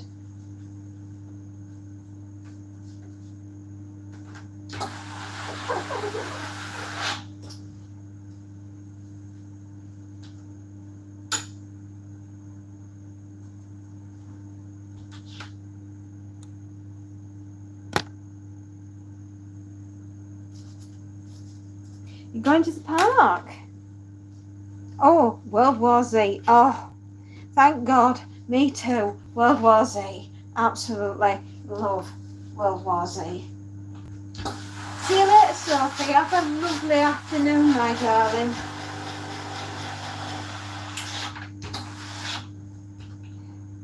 Hope the weather's nice for you.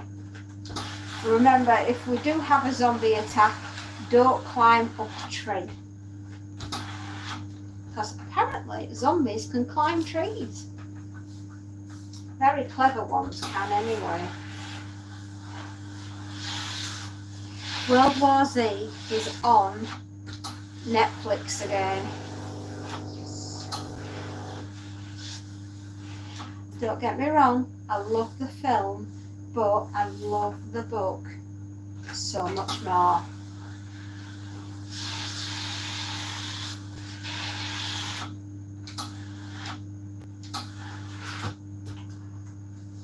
When I think about World War Z as a book,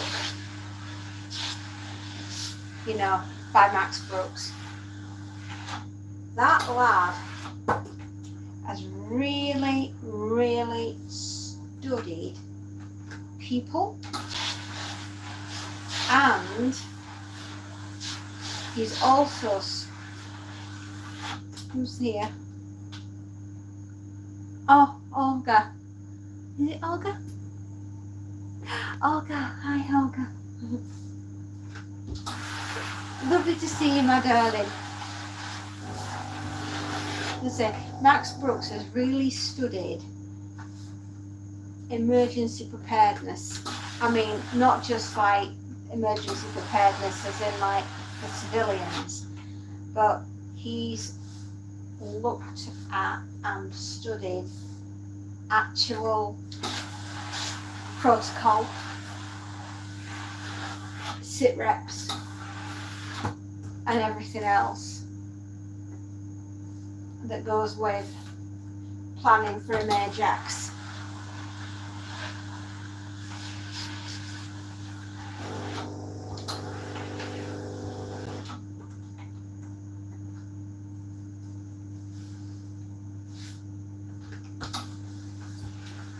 I picked up on that when I was reading it. I was going through, not just reading it as in the survivors' testimonials and and what civilians were doing, but I was interested in what the military were doing and what the ambulance.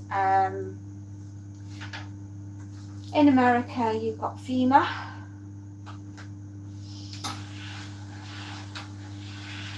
And over here we have what's known as a regional support network, which comes down from your councils.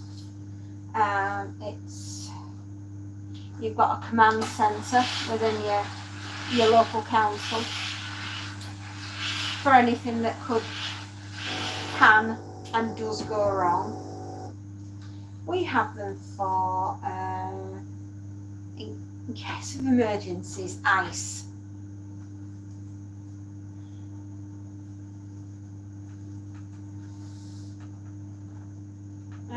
And would you believe we have a gold leader and a red leader? Somebody was a fan of Star Wars when they set ours up.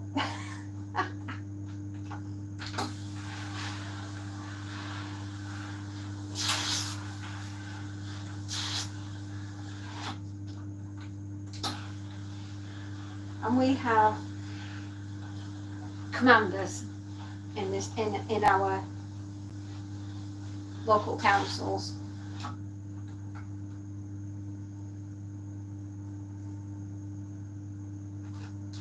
For every kind of disaster. Normally they work on like a terrorism command.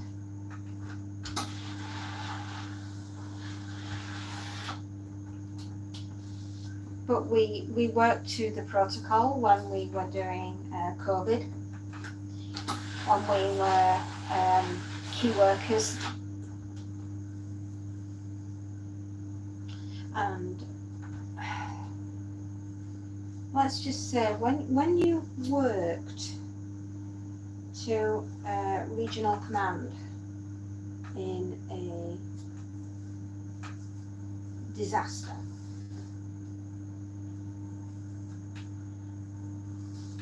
it really focuses your mind. And that's why I like World War Z as much as I do.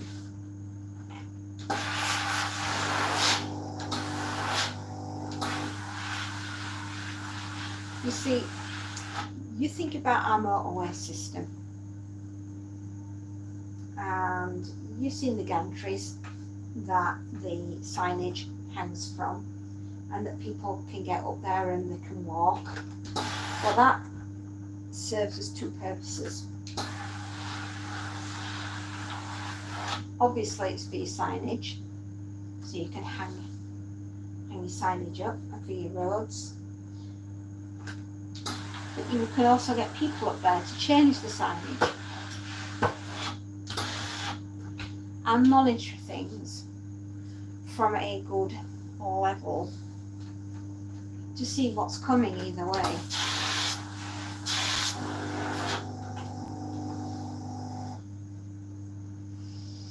Incredible lookout posts, almost like a Martello tower.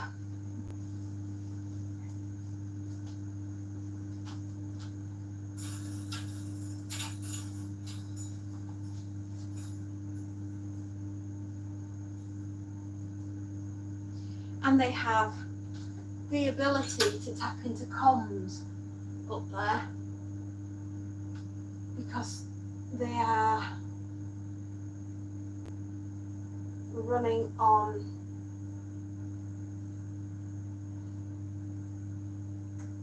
an infrastructure which you can send and receive messages. If you didn't know.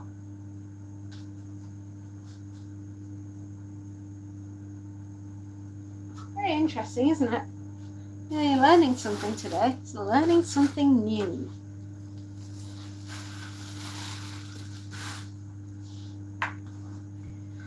Oh, we were talking about Max Brooks and his unique take on the zombie apocalypse. If you've ever read World War Z, you'll know what I mean. Okay, I love it from the civilian point of view, but I also love it reading at it from the military point of view and understanding that in this country we have regional quarters and we all report, or we did. I don't think things have changed that much. And we report to a regional headquarters. You know, like down south will have one, Wales will have one, Scotland will have one, and it's a regional headquarters where decisions get made and handed down to council levels about what is deemed the best procedure going forwards.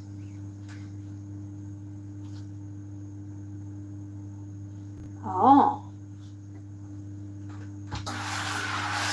And I was telling them about where the road signage is hung on the motorways, and they're a very useful thing to know is although you hang up your signage from there, you have a power source up there, which means that you can send and receive messages, and people can get up there,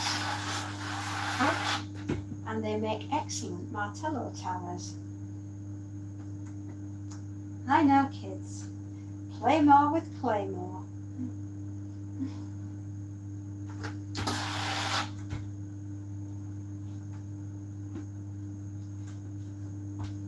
You never knew you could have so much fun with Play-Doh.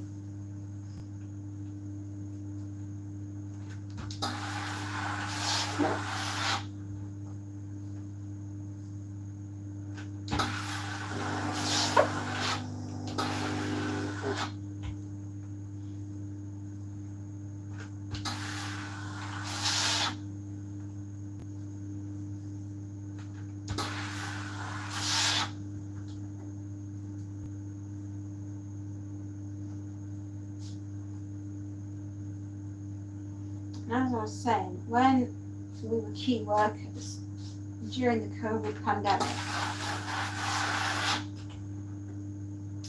gosh, did we see some stuff. And anyway, each council has the red and gold leaders, and they all report to a regional, which report to a county, which report to Pindar.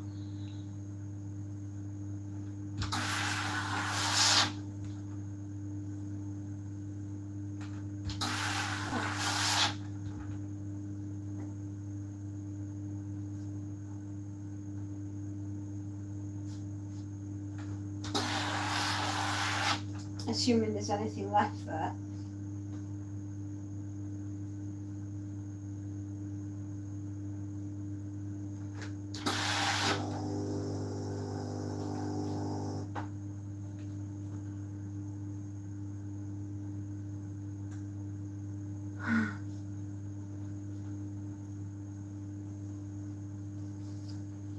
I know where to go to the sweetie shop for all the goodie bags.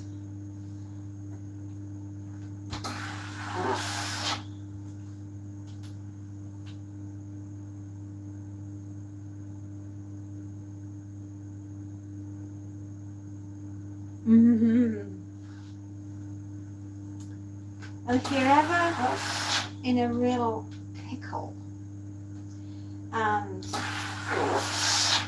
you're stuck, I mean proper stuck, there are ways and means of finding stuff, and we refer to these things as goodie bags with lots of nice goodies inside. And we keep one. We have several.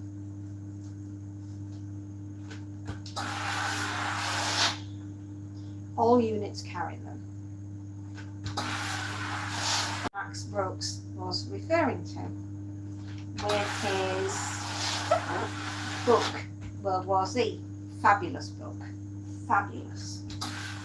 And if you've not read it, I do highly recommend that you do, because it's such a good read and it really makes you think about what to do and when to do it. You see, the one thing that no one ever tells you in a really bad situation, I mean proper, we're talking catastrophic, catastrophes all around, is the one thing you'll never be ready for is the sounds and the smells, which can be very disorientating. If you've got something kicking off, going off in your ear hole, and you're not used to that noise, it can really cause you to lose focus.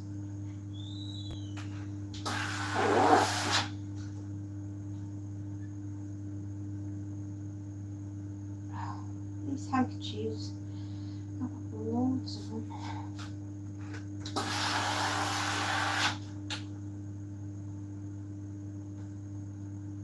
And if the smell's bad, and it can be, in dire situations it can be awful. You have to be very careful that you don't lose focus.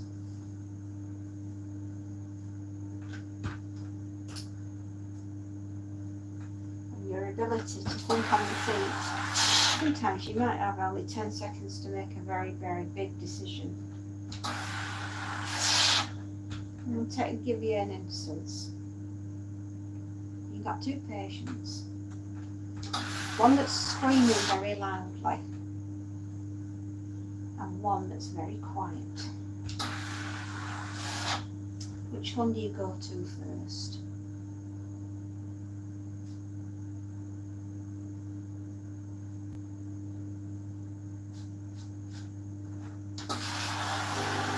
Well, I'd go to the quiet one and I'd check for three things. Do they have a pulse? Are they breathing? And I'd look at their eyes.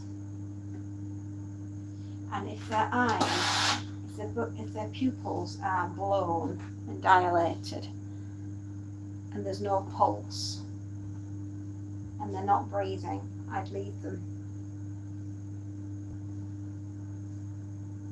You know, if the pupils are proper blown.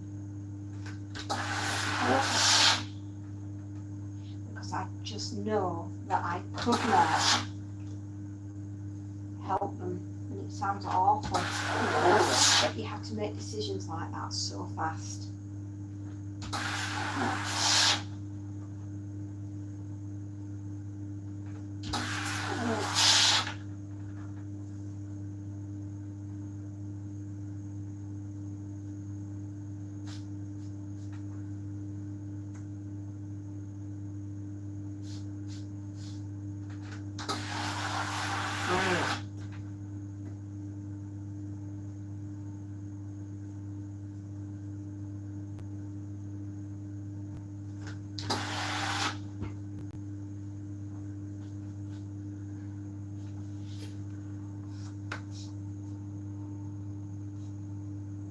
Yeah.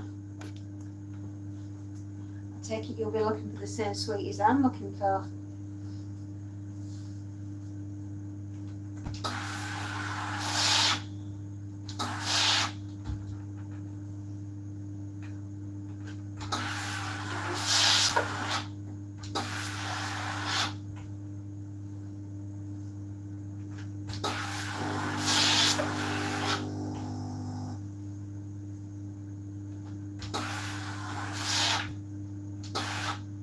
And that's what Max Brooks is going on about in his book.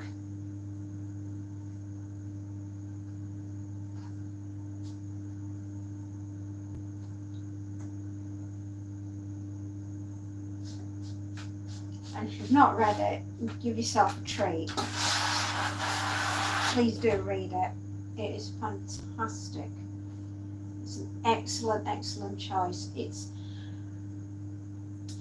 like very intelligent horror.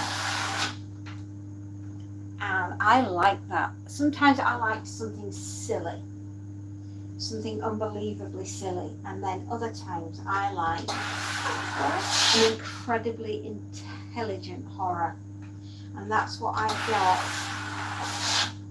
with Max Brooks's World War Z.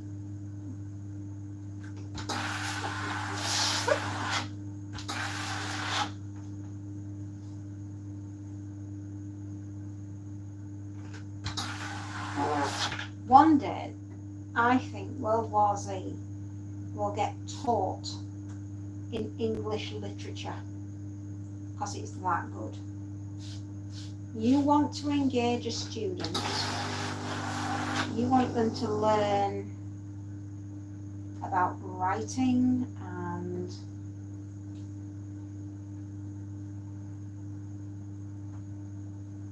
showing them how to document things, then I can honestly see World War Z becoming a literary classic. I know it doesn't seem like, why would a book about a zombie apocalypse be that high up in literature? But believe me, it will be. I know many organisations that actually look at the way that Max wrote out protocols of what to do in a very dire situation, and they have used it in writing up what they consider an apocalyptic scenario in dealing not with the undead, obviously, because that is a little fanciful, but it makes for a good story, right? But no, they've used it for other situations which are more pressing.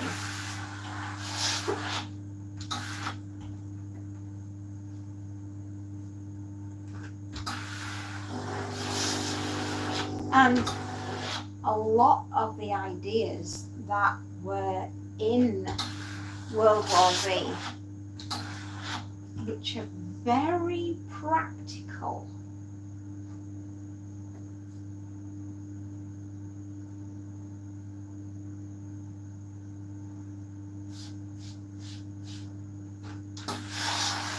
I'll give you another scenario.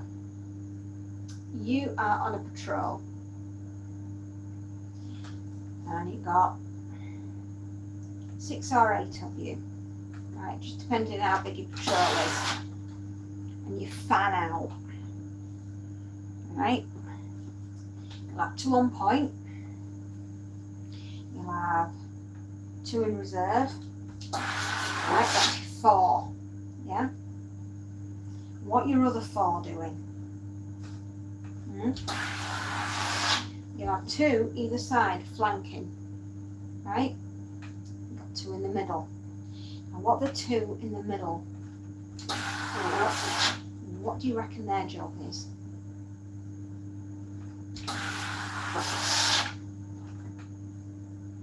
Well, one's probably going to be a radio guy, and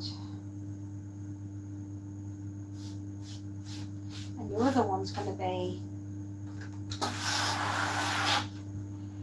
either following an electrical sat nav, or if they're worth their salt, they'll be navigating. They'll be a navigator.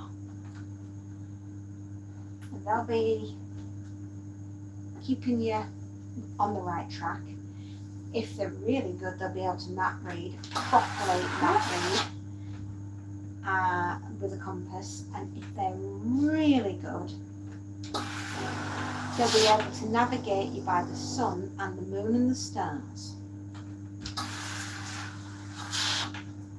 And if your radio operator's any good, not only will they be able to concentrate on getting messages to and from, they will also know Morse code, which you think didn't get taught these days, but it does.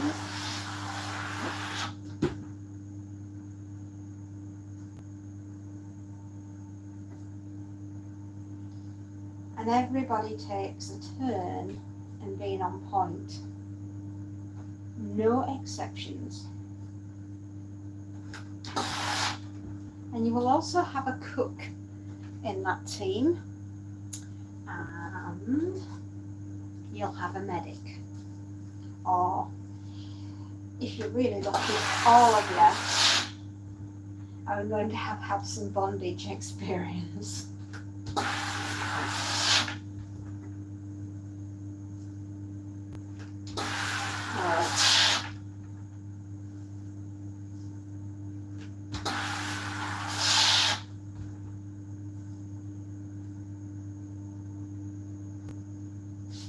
And at any given moment, you have to be able to fly into action. And if your commanding officer asks for a sit rep, you give it.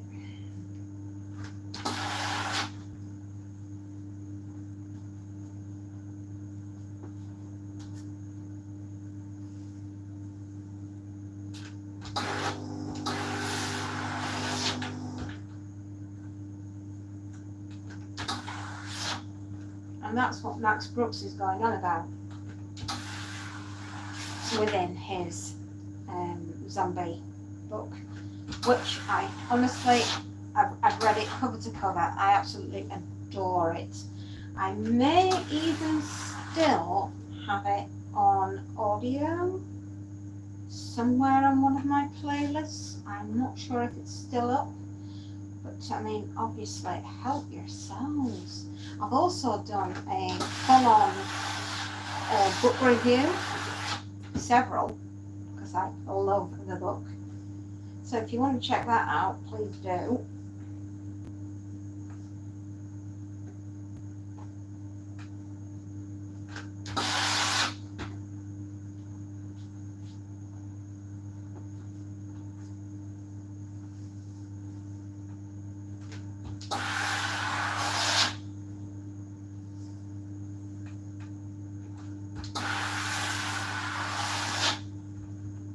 Most ambulances carry evac packs, in case you're wondering. Everyone's got a get home bag right.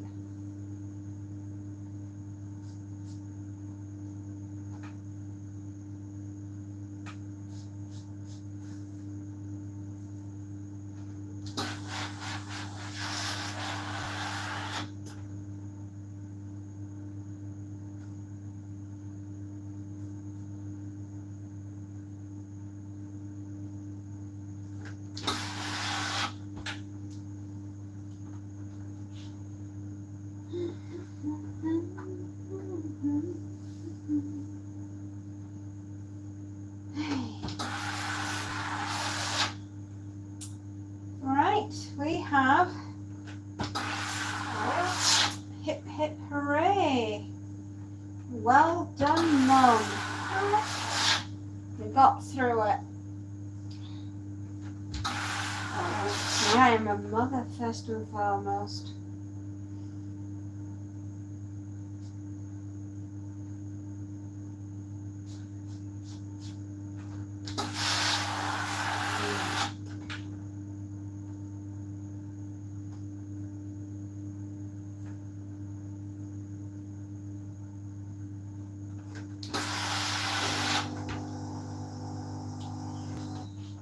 Woohoo! You tell 'em, Claude.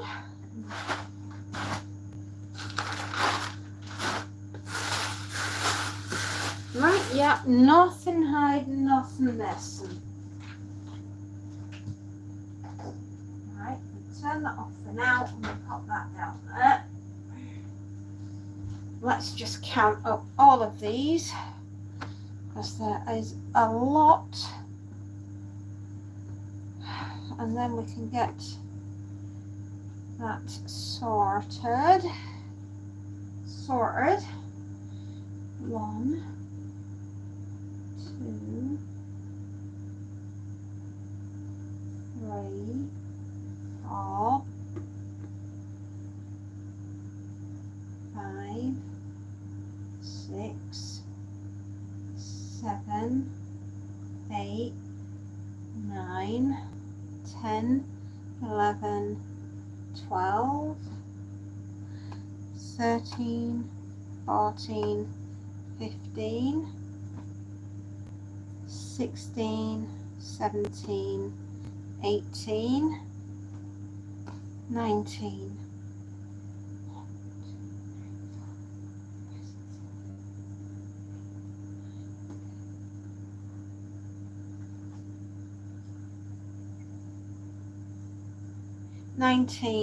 That's good.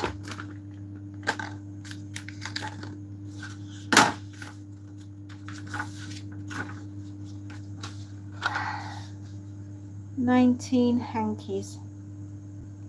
Somebody likes handkerchiefs, don't they? Okay, 1, 2, 3, 4, 5, 6, 7, 8, 9, 10, 11, 12, 13, 14, 15, 16, 17, 18, 19, 20, 21, 22, blimey, 22, 1, 2, 3, 4, 5, 6, 7, 8, 9, 10, 11, 12, 13, 14, 15, 16, 17, 18, 19, 20, 21, 22. 22 items.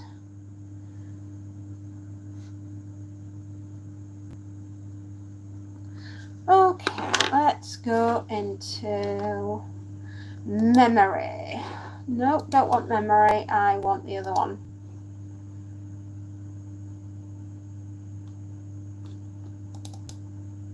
Four.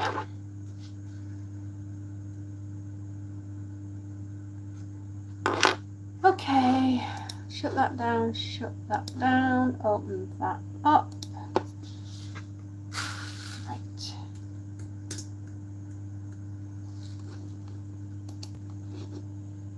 Eight, 5, 6, good.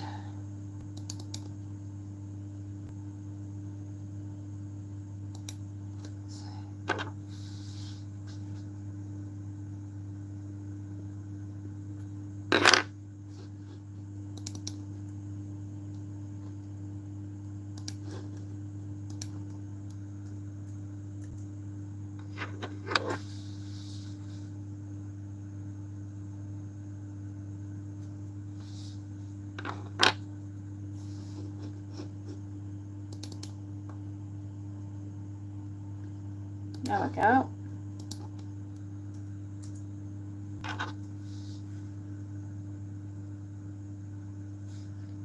And that one was...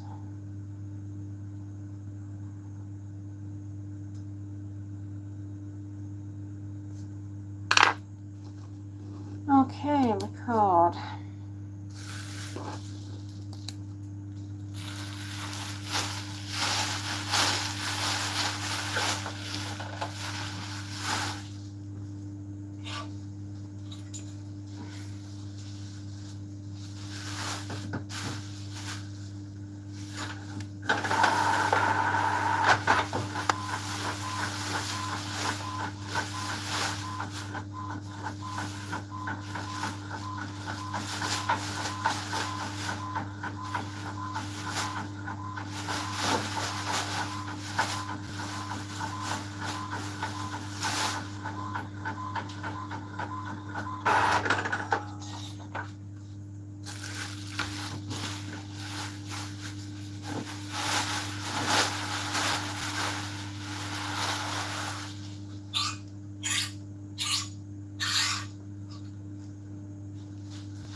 One, two, three, 4, 5.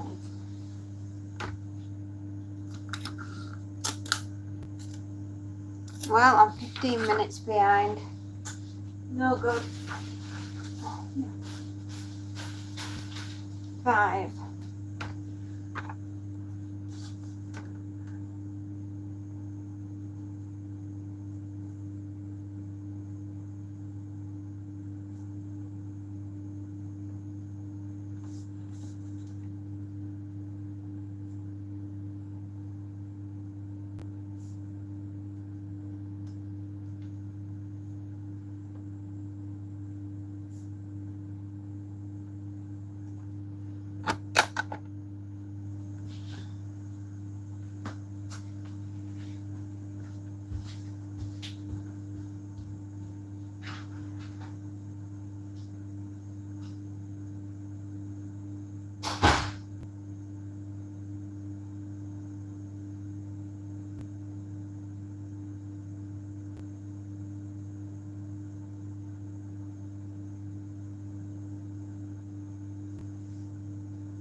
at me, stealing pom bears. Ah.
Okay, I'll keep you.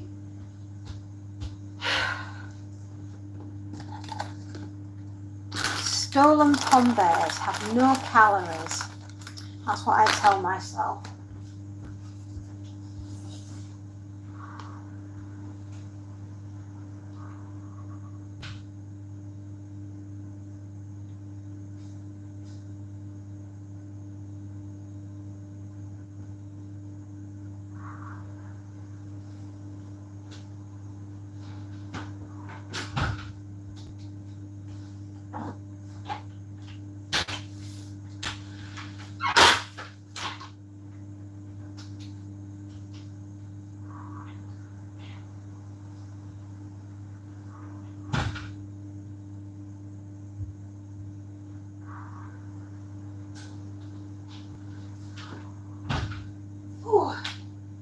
Oh, wait. This is heavy. This is heavy. My arms are getting tired.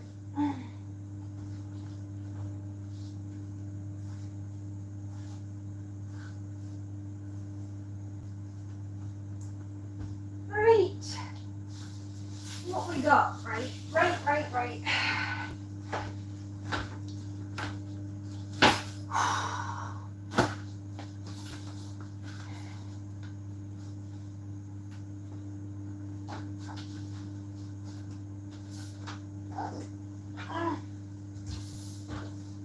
I'll let that old girl warm herself up again.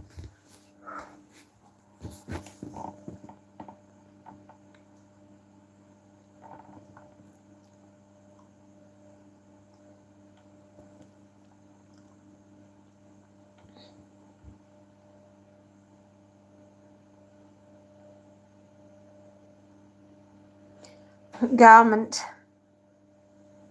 Yes. No.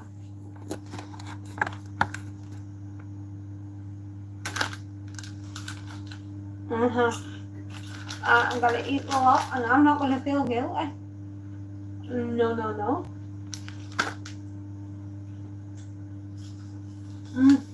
Whoa.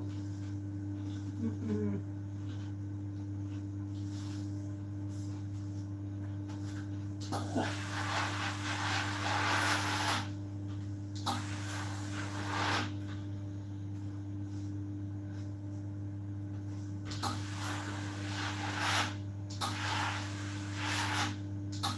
So it is now 10 to 2. I need to be done by 5 p.m. That's what I want to be done by 5. Got my work cut out for me today, man. Mind you, it is better than being shot at. Trust me. I know these things. I know them very well.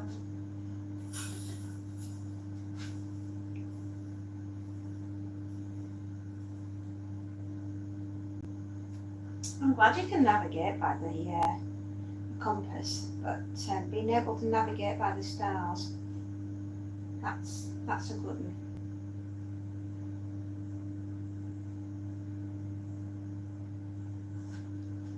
I don't tend to teach you these things so much. You need to learn it from a long time.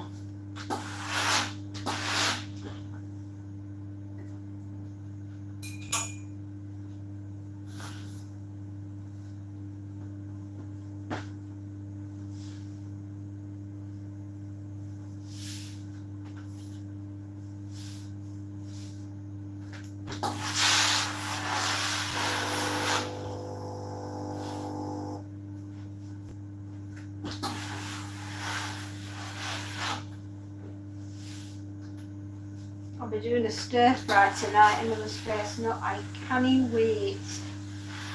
I love stir fries on a Monday. You know, because Mondays are like, if you get awarded the DCM, stir fries are a surefire way of getting you out of it. Do you know, and I'll tell you something else that not many people know. Why woks are so useful, because you can boil water in them, you can cook with them. In a pinch, there will be an emergency shield. You see, nobody knows this, but that's what Mongolian soldiers had. A shield, a concave shield, is because they carried their shields with them wherever they went, and they cooked with them, they bathed with them, and they used them in obviously battle, you know, putting a shield up to protect your face. So just next time you look at your humble wok, remember, it has a multitude of uses.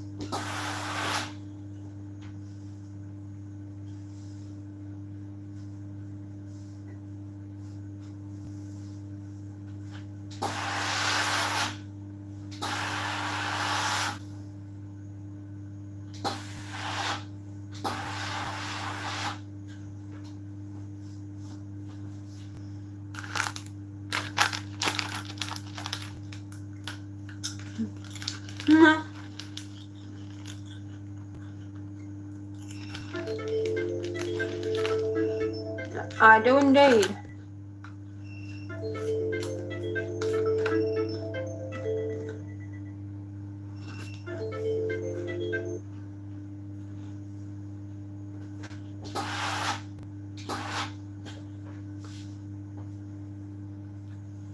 Spam.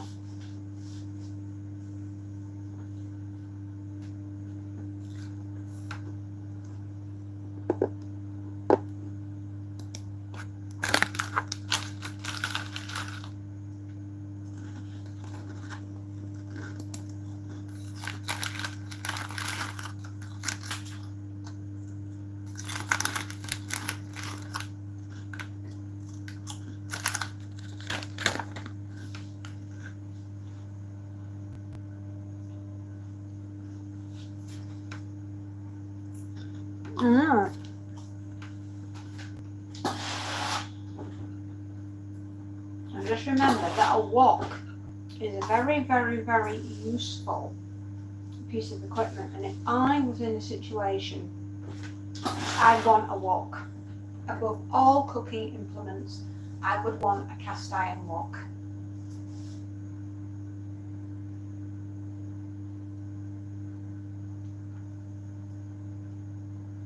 And I have one. And I adore it. If I was ever in a situation, that's the one thing I'd grab out of the kitchen. No matter about anything else, I want that wok.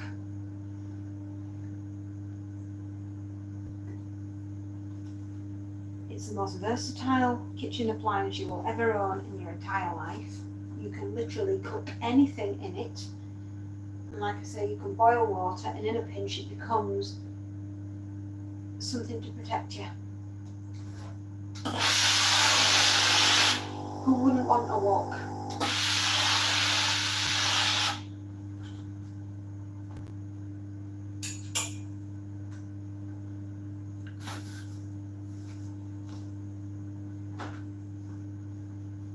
I mean, just think of all the songs that you could have. You know, you could have Wok's New Pussycat, Walking on Sunshine, We're Walking in the Air,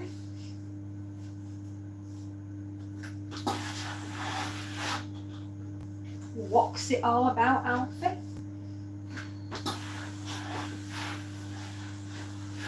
What's Love Got to Do with It? I could go on. Walking all over the world.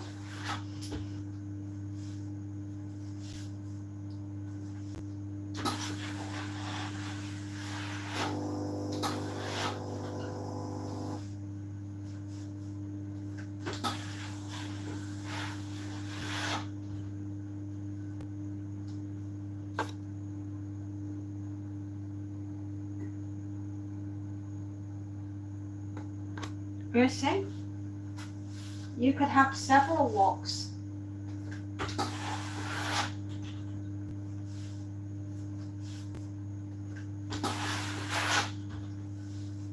And believe me, I know what they sound like when they hit someone over the head.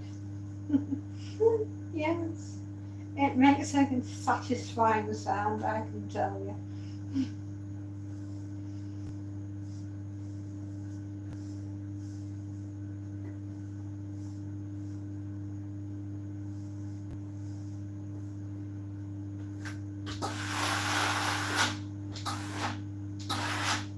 I'm going to tell you a true story now, and don't laugh. It's quite funny, but also really tragic at the same time. Okay, now you got a picture where I am. I'm in London, right? I'm in London and I'm literally walking down the street. Not walking down the street, but walking down the street. I was going to a job that we were doing down there at the time, and a terrible thing happened. And the area that we were in was, I wouldn't say it was a back alley, but it was an off-side street, okay? And we had some road workers who were obviously digging the road up, and they'd jackknifed in, and they got some shovels, and they were just lifting the what do you call it, tarmac, yeah? They were lifting the tarmac off, and we were minding his own business because we were concentrating on getting to the building that we needed to go into to do the job. And all of a sudden there was all this shouting and screaming and carrying on. And we just thought, oh no, one of the workmen must have hit another workman with a piece of equipment and they've injured him.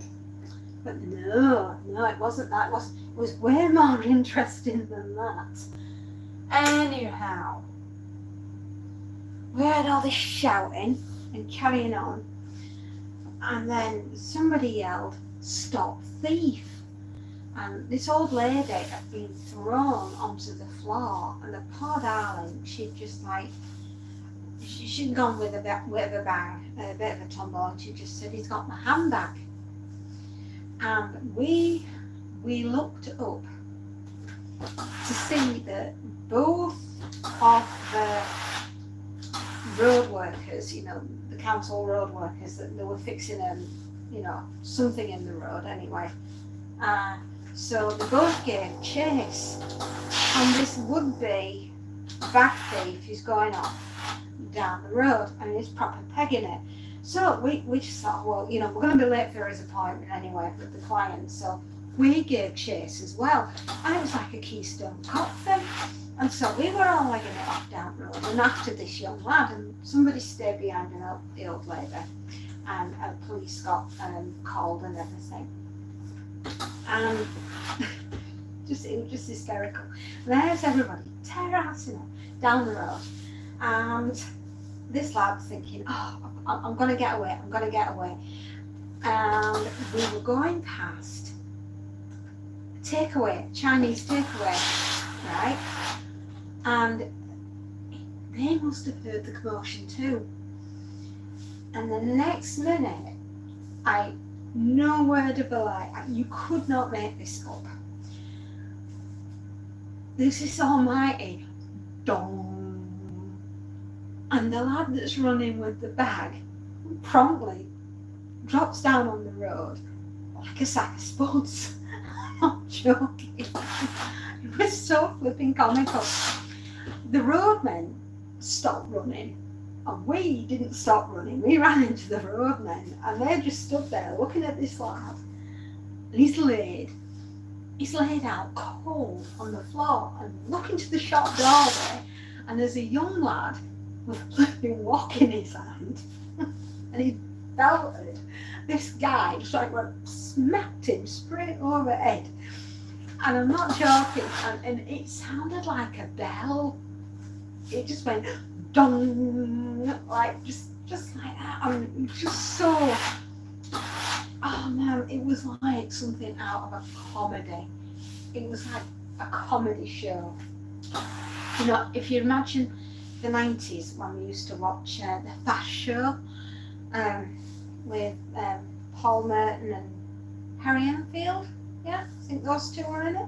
Anyway, so yeah, so that happened. So the lad's out cold. One policeman stayed with the old lady, and some cop cars pulled up, and everybody just piled out. It was just hysterical. It was absolutely, never seen anything like it. And everyone surrounded this lad that's knocked out cold. And obviously the handbag got back to the old lady, who was pretty shaken up by this, you know. And it was just unreal. It was the most unreal thing I've ever witnessed. And it was over 20 odd years ago when it happened. So I was in my 30s when that happened. And it was just, I just have to tell you that little story about what happened to us. Anyway, I'm pretty sure he was arrested, and the old lady got her handbag back, and she went up to hospital. I suppose she's long since died since then, but it was what happened. And there you go, so you know a little bit of the story about me. It really was very comical.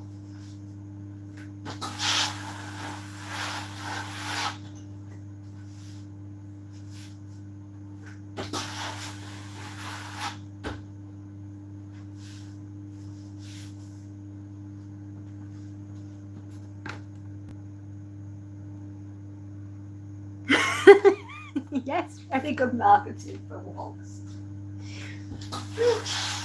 It was quite the day.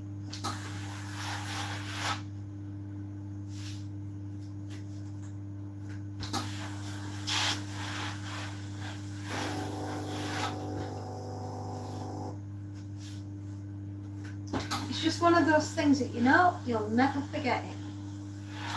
Well, that is going to live in my brain rent free for the rest of my days.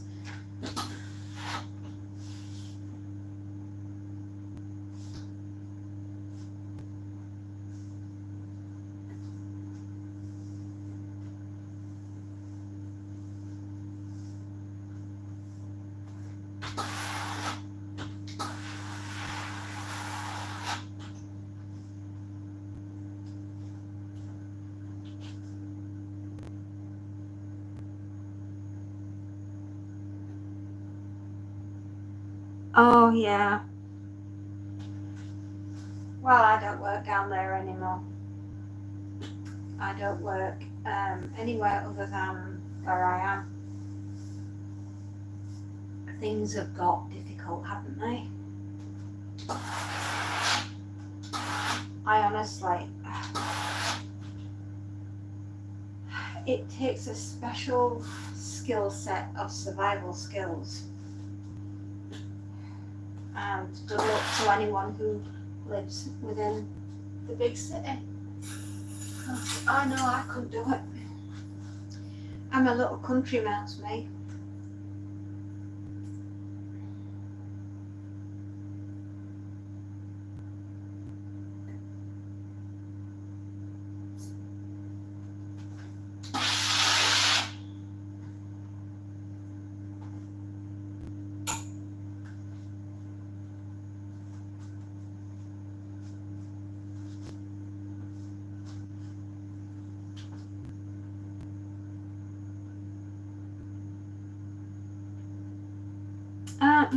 Yeah, I'm a bit.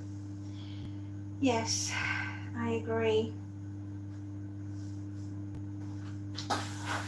See some of this we have to put up with.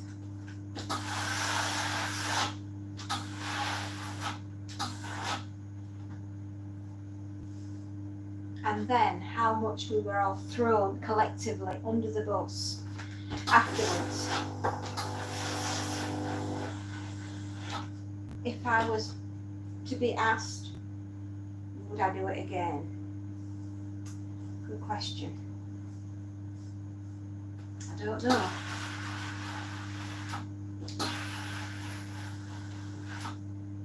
They made a big thing about saying how much they were all heroes. But we didn't feel anything but. You were used and then you were thrown under the wheels of the bus.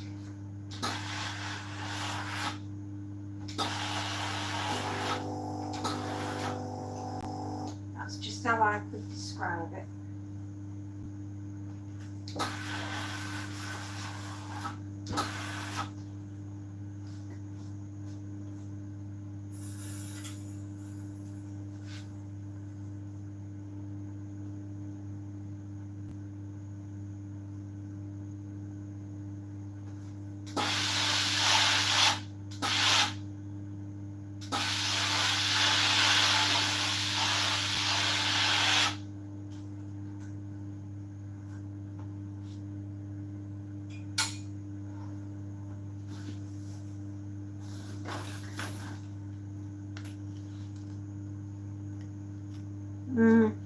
It did. Universally, it lost everything. It just went caca cuckoo pops.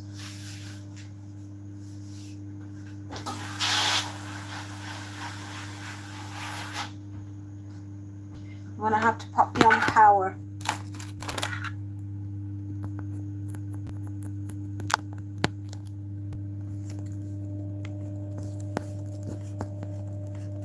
Hello. Yo, how are you doing? Eating stolen pom bears.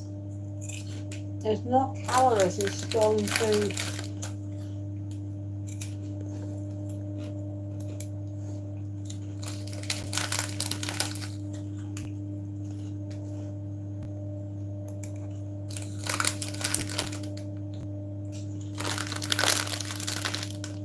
Hello, my dear. We are ironing and discussing the end of the world.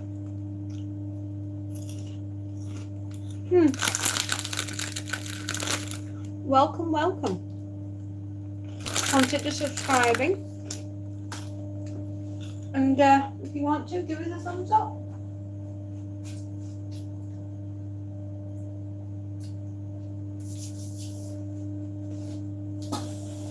You are most welcome.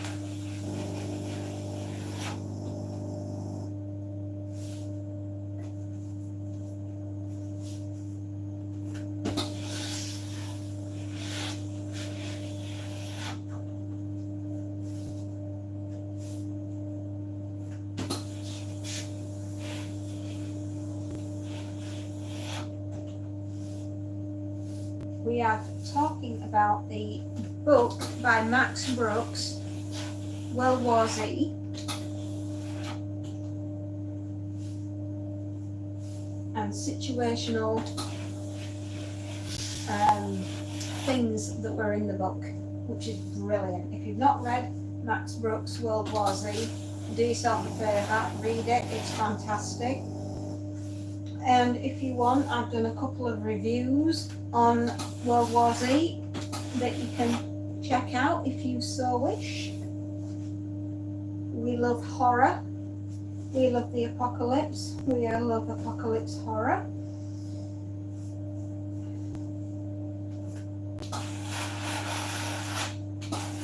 And I'm talking about my experiences of being a key worker along with my husband when COVID started, which is bloody awful.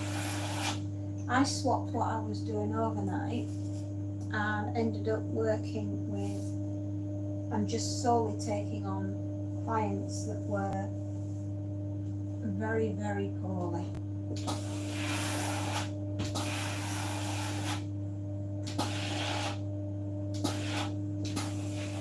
Or they had a partner that was very, very poorly. And it was rough. It was rough, man.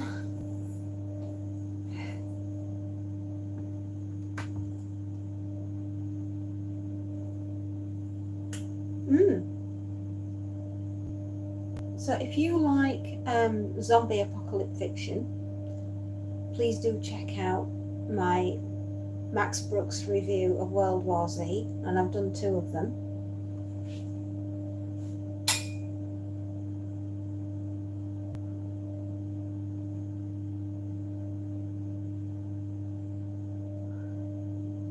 And what I was saying about Max Brooks is his unique ability to talk about and write about situational circumstances that a lot of the characters that were in the book found themselves.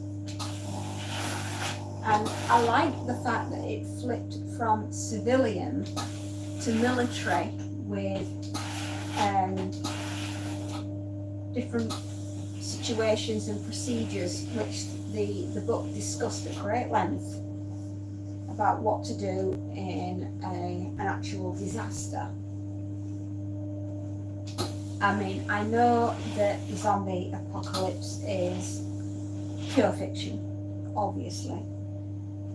But the actual thought of anybody getting up from the undead and running around eating all and sundry is, it makes for a good story, but it's completely farcical. It could never really truly happen.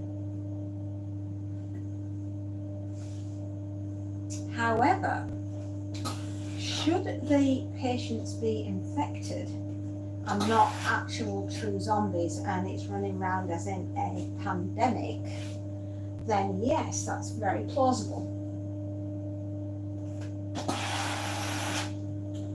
And I like the way that Max Brooks wrote about how to deal with the ensuing situation. The guy is a very gifted and talented writer. And I do honestly think that at some point, World War Z is going to be studied at a level for doing your English examination. It'd be done with your literature. It'll be in with your English lit. It'll be along the side John Steinbeck's of Mice and Men. And when we were at school, it was William Golding's Lord of the Flies. Which, if you've not read William Golding's Lord of the Flies, also do yourself a huge favour and read that, because that is a brutally honest, very scary book, all about a bunch of children surviving on an island after their airplane crashes. So if that kind of book grabs your fancy, give that one a whirl as well.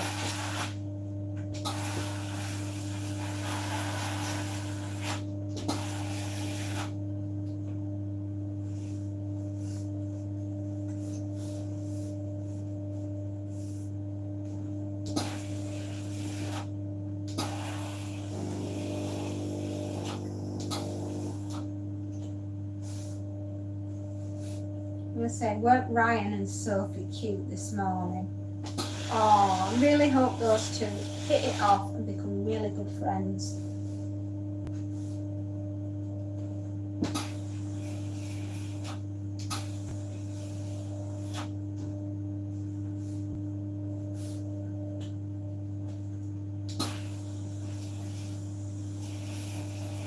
But yeah, and just imagine, right? Anyway, the balloon's gone up. It's hit the fan. It's spectacular. And now you're dealing with the fallout. What is your initial thing that you would do as a civilian? Right when it's all kicking off. What would be your first thing that you would do? I know what I'd be doing.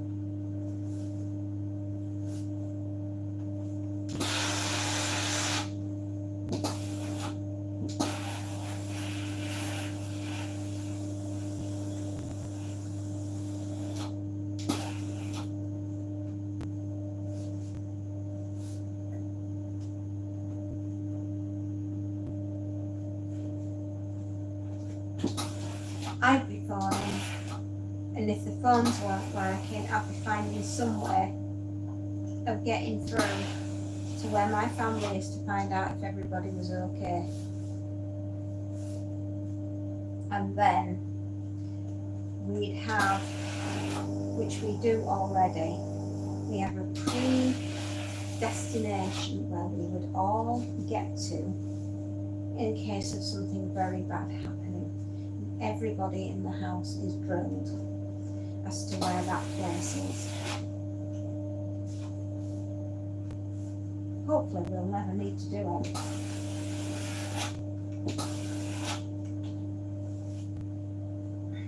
But you never say never. And that's one of the things that Max Brooks covers in great depth in his book.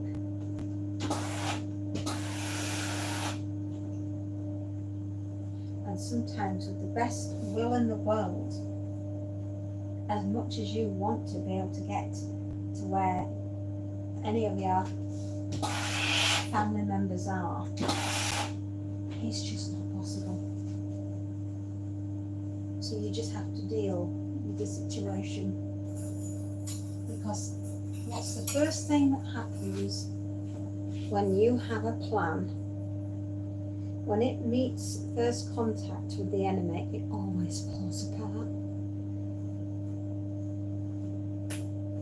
So be prepared for things to go very wrong and for your plans that you thought you'd got nailed not actually happening at all.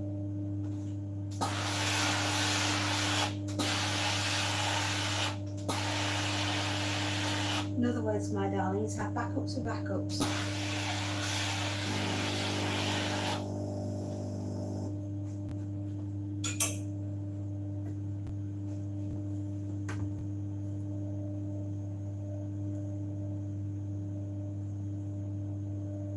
Mm-hmm.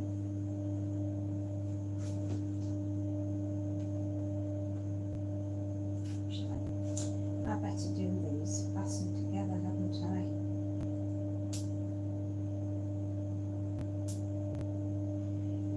I love these little baby outfits. Gorgeous.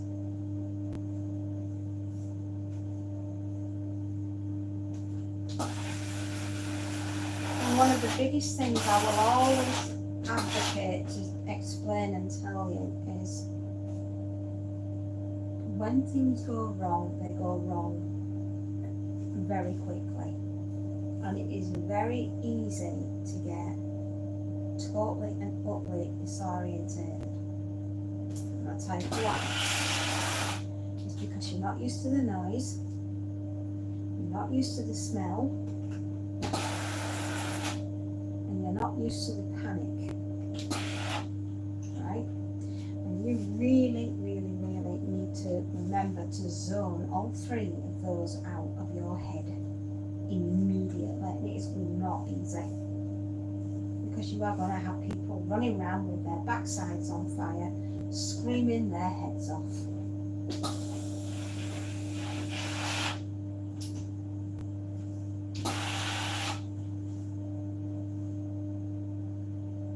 Trust me, I know.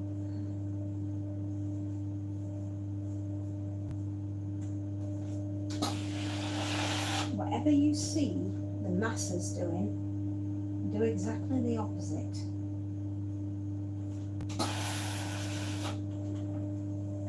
There's a good reason for that. It's because you don't want to get stuck where they're all going to get stuck.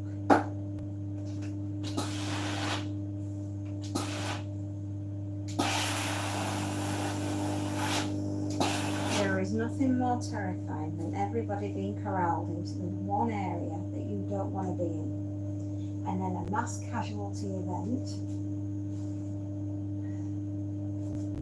and you're one of the casualties.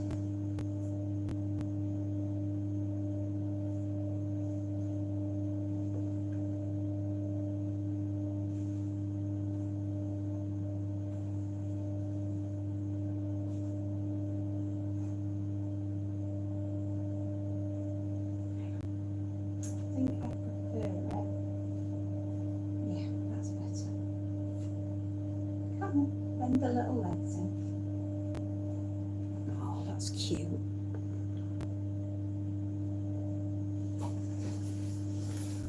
I do speak from experience where this is concerned.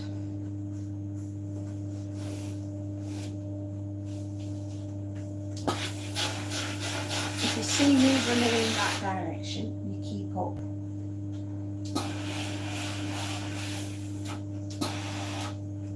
I will not stop.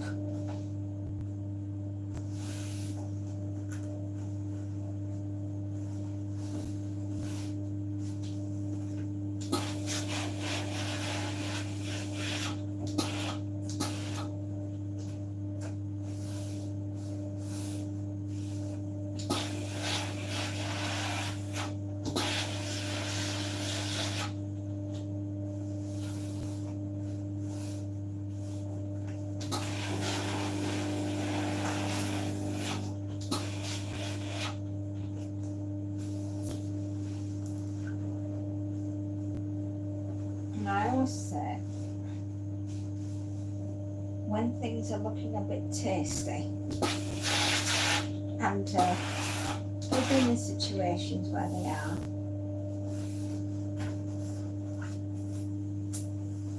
remember who your buddy is.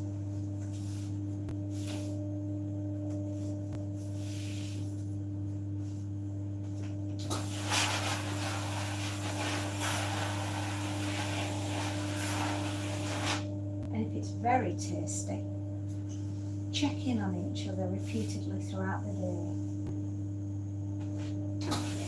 Just say hi. I was thinking about you. How you doing? Where are you going? What you doing? Nice little things like that. Remember,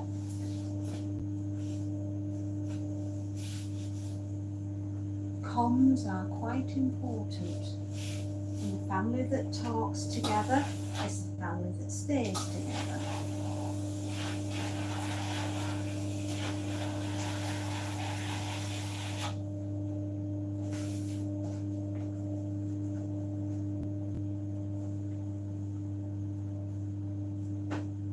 We have another saying in this house. A family that slays together stays together.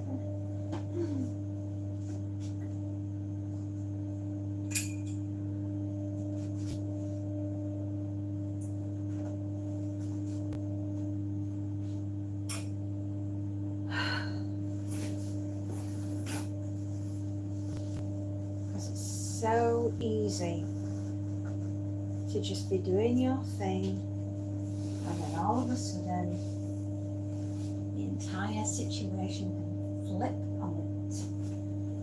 Turn of a coin. And that's what I got from Max's book.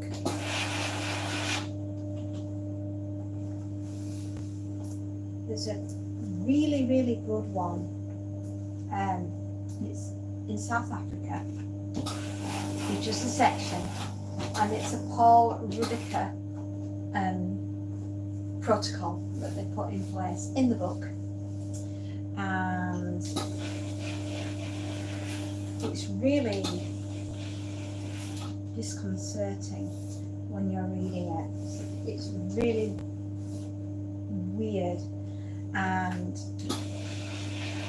the narrator, the guy that's, the diary entries are all based on, goes to see Paul Rudicator, but the guy that he's sat talking to, talks to him about Paul Rudicator and his South African policy about who lived and who died during the zombie apocalypse and the zombie outbreak. And if you've not read it, I'm not going to spoil it for you, but it's just as the narrator's leaving, the guy shouts out, "If you see Paul, tell him I said hi." And that's all I'm going to tell you. That is just so disconcerting.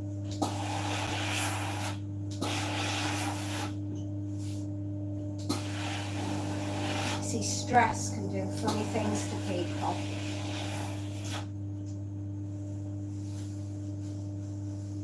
It can either make you or break you. Or sometimes you can be under that much stress.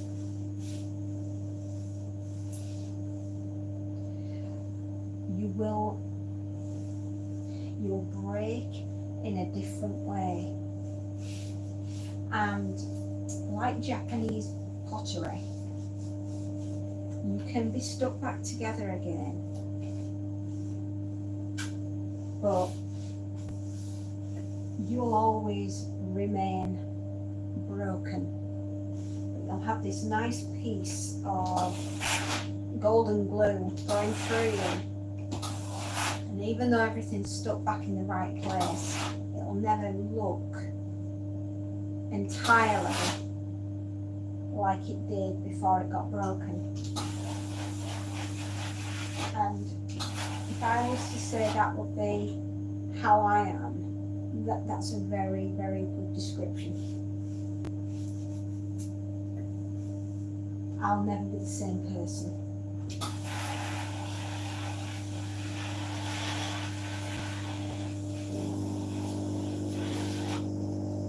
Whether that makes me a better or worse person, I don't know. But it sure has given me experience.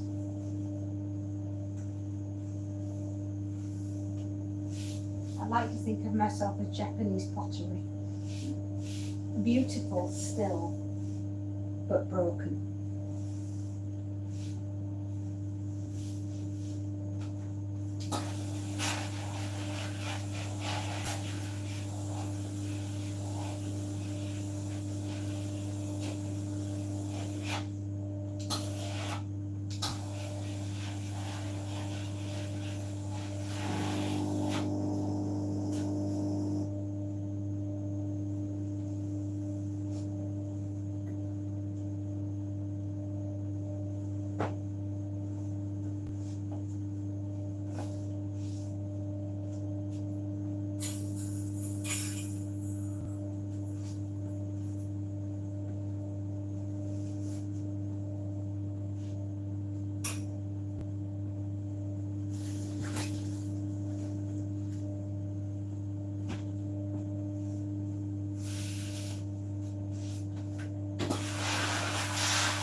To. I don't even know what time it is. 2:30. Not bad.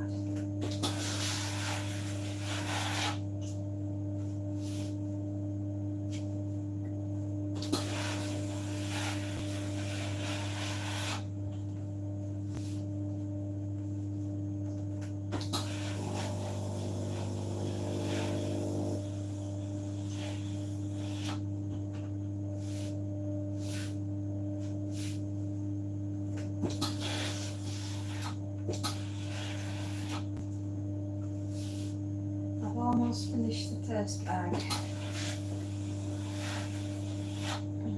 Straight on with the second in a minute. Yes, I have shifted some gear today. And I'm tired. Sharky! Sharky! How you doing, honey? Good morning.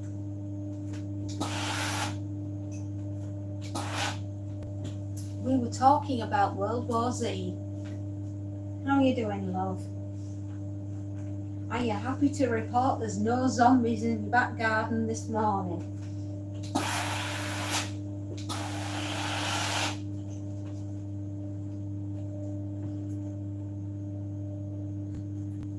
Hiya, bird. Get yourself a cup of coffee. Get ready to go out and slay the demons.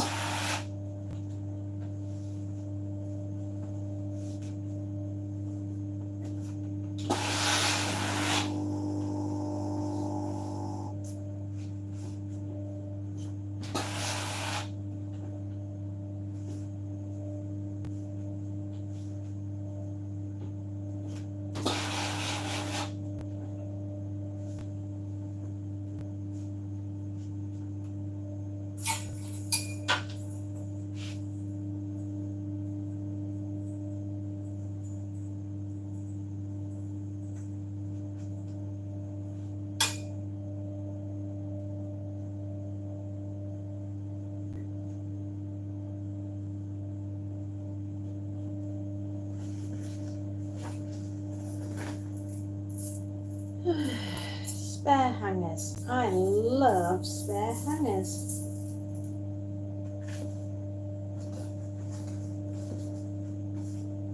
Because they're always hanging around.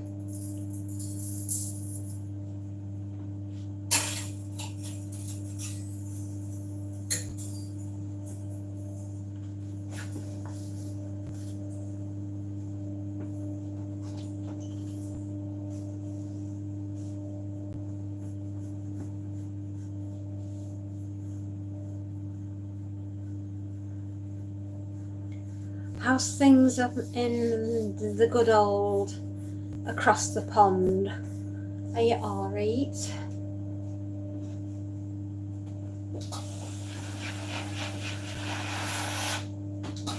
Have you woken up to any more crazy stuff? Any more politicians being removed? Forcibly? Poor things.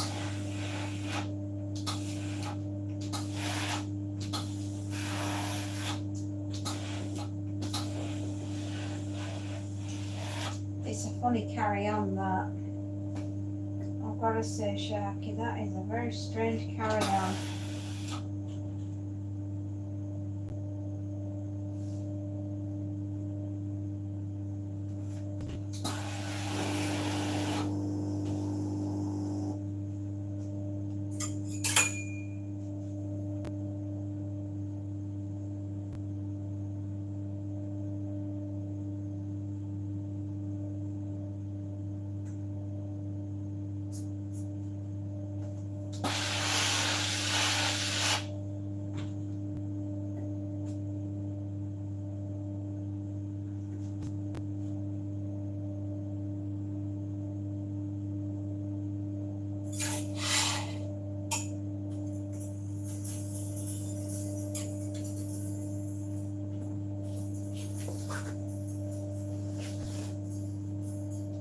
Oh. Oh.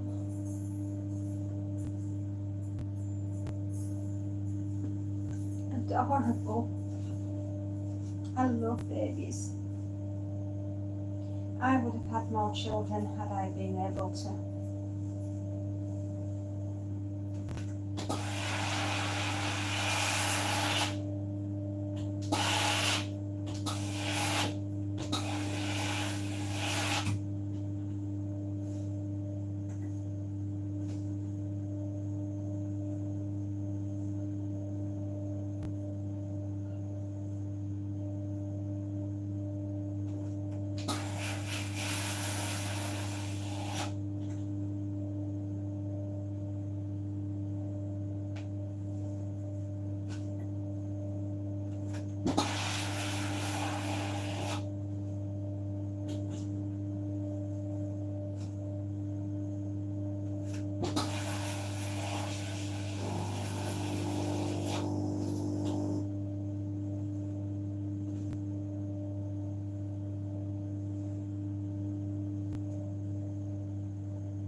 Oh, adorable. I love babies. I always wanted to be a mom.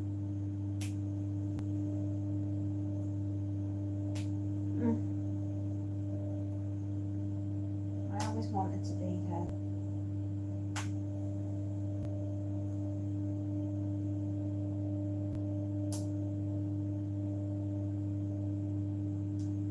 I'd like to think I've made a half decent one.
I love children.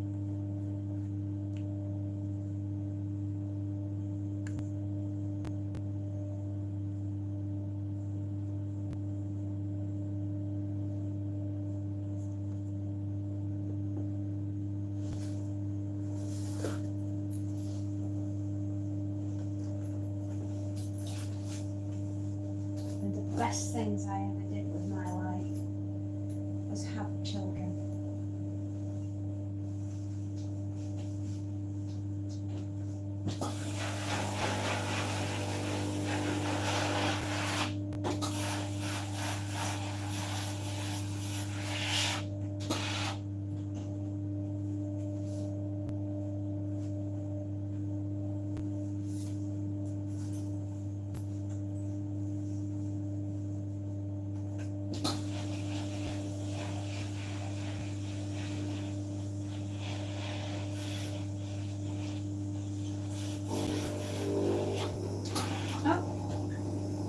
Back in the moment.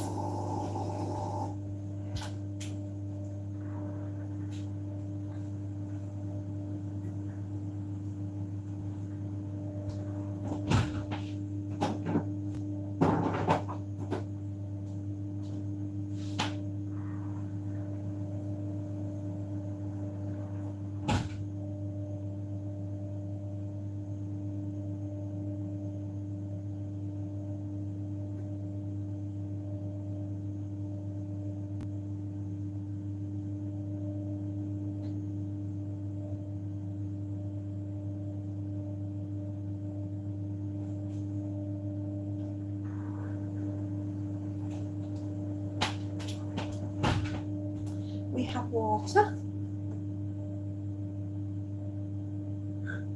Oh,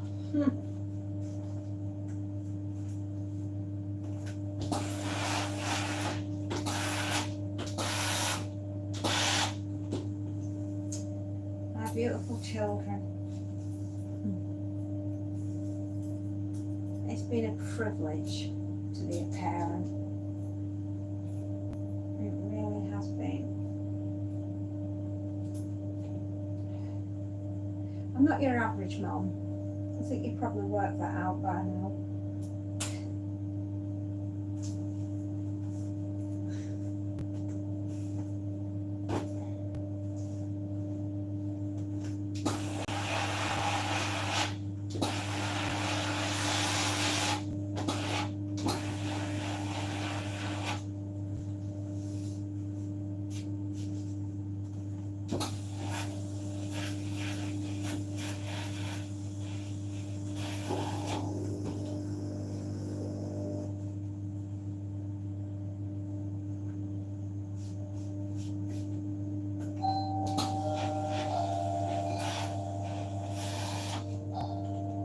Excuse me.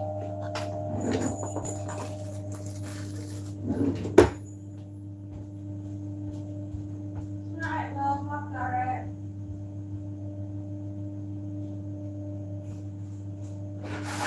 How are you doing? Alright, thanks, how are you? I'm okay. How's life treating you? Alright, yeah, can't complain. Still got a house size It's today. just sorry, we just sold it last week. So it went on sale on Monday last week. We had three deals on Tuesday, two on Wednesday. Three people on Tuesday property, two got to what we wanted. And we accepted them to sold their house. Wow, so what a quick move then. Well, we're not wanting to bring over something that they have sold there. So I think that what it was is they had bought on the ad and they lost it. So they had a business going to be an area that they're living with them at the moment. It's very similar, well, I'd say similar, but similar type of house. Although they have more bedroom than they've got. They want to live in the area. So They've got a beautiful girl. yeah, well, Your dad. yeah, that's right. Well, they said that it was there for until they staged it there for at home. So really happy to go in. Hopefully the 30th, I think about children, at least one child. So yeah, so within a day, it's You know, life's like that, isn't it? unbelievable. Unbelievable. So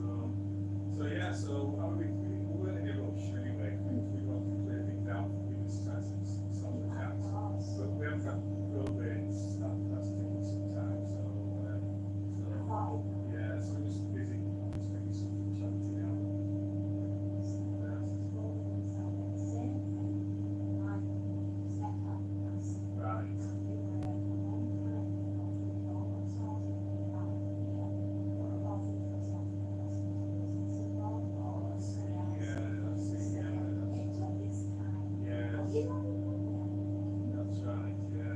My father-in-law, he took a year to sell it, but that was no, this is, yeah, this is we're happy. It's going to sound like a nice one, so what we say, the same anyway, so that's important. Yes, too. Yeah. Very well, they're all right, they're okay, yes. Yeah, they're all well. Edie's been away while with the boyfriend to Rhodes, so she came back last Thursday, away for 10 days, she had a nice time. Yes, that's great, yeah, it's going well. So I see these mock exams, will be year 11 next year, so. All exams now. Yeah, I can't be that, we were start. You've been studying, so we've been seeing 2 weeks ago. It's like crazy. Next year, and then that's it, all my kids are through. Bye-bye. That's it. Yeah, and things are changing for all of us. Yeah. I'm still learning at university. Maybe it's to be safe. All right. You never know, kid. You know, it's just all right. Yeah, it's doing fine, thanks. Still doing engineering, which is, So you're still travelling around? Do you like that sort of thing? He does. He enjoys the challenge. Right. And like he says, he's still old now. He's what, 6 years and he's retired. He didn't want to get an aircraft. You never You never know. Well, Anyway, there's thank special. you. Oh, you're welcome. Oh, I would appreciate that. No, it's all right. No. Nobody's scratching you and Sarah. No, try not to be. We'll see you now again. Thank you. All right. Yeah, thanks very much. No problem. Take care. See you later, love. Bye.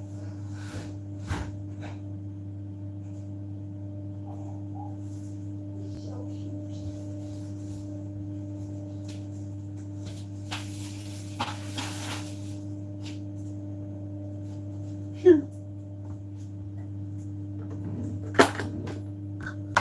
Oops.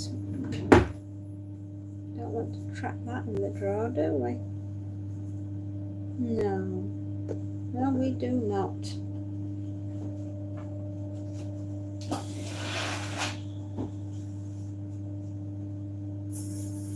Lungy D's.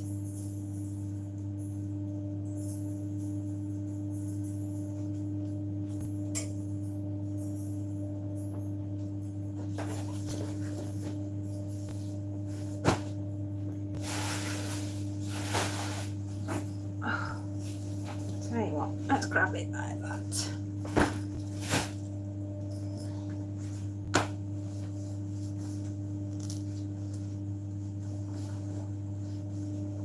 Sorry about that, everybody. It's a good friend of mine, and his father passed earlier this year. And he was just calling to see me to drop something off.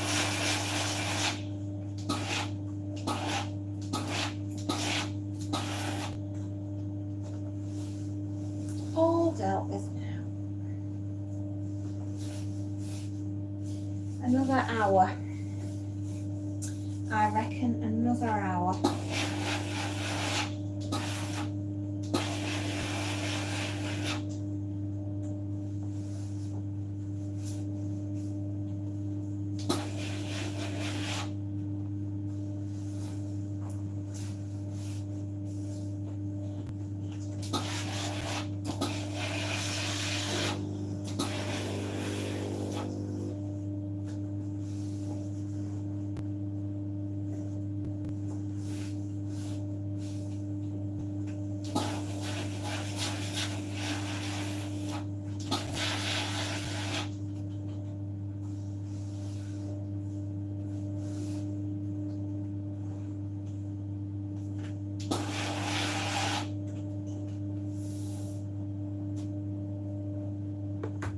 I am, darling, I am.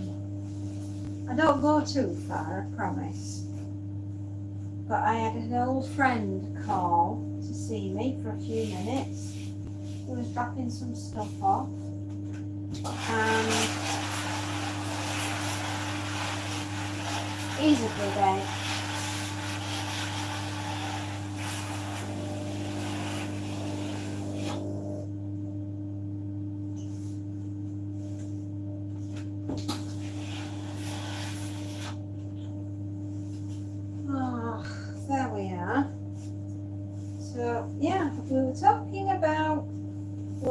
Aussie. And Sharky's just grabbing a cup of coffee and coming round because he's had a... It's very early where you are, isn't it, Sharky?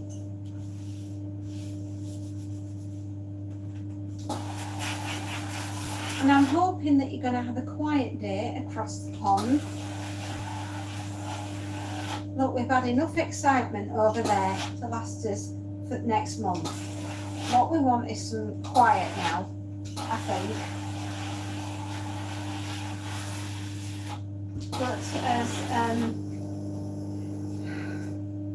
two tribes go to do something that they perhaps will regret in the morning, as in, you know the ones I'm referring to, the ones that decided that lighting fireworks is such a good idea, right? Oh yes, we're going to light some fireworks and we're going to throw them at each other and see which ones run fastest. And I'm going, I'll go to the foot of our stairs. What are they doing next? There's been too much excitement recently. Everything's up in the air. Everybody's throwing everything at everyone. We're all running around like his hair's on fire. And quite frankly, we just want to sit down and have a cup of coffee and just go, calm it down, like.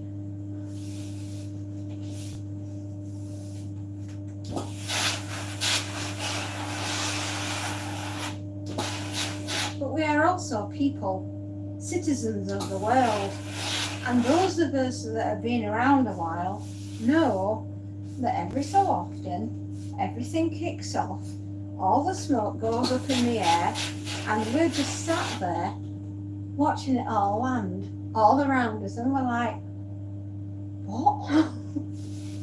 What on earth?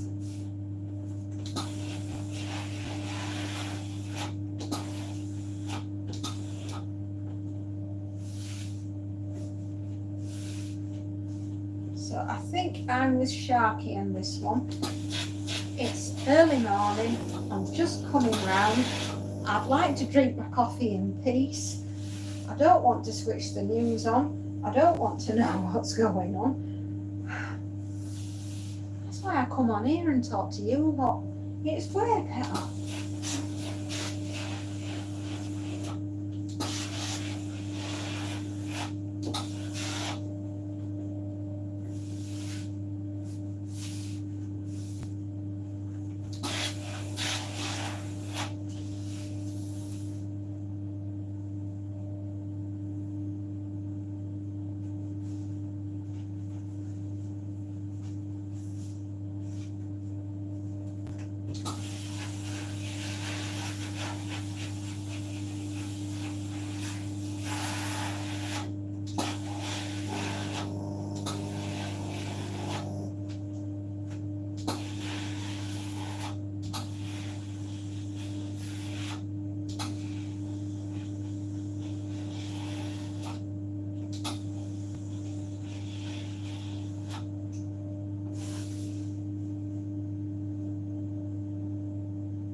I reckon I'll be done for about 4 o'clock. And I'd really, really like to be done for 4. I'm just going to have to wait and see because it's just going 3 o'clock now. So let's see if we can get this done in 1 hour. We never know, we might just do it. I haven't even had a chance to finish my werewolf rabbit book. I've got 1 flipping chapter left. 1 chapter. Have I been given the peace and quiet that it requires for me to sit down and read 5 pages? Have I Eckers like?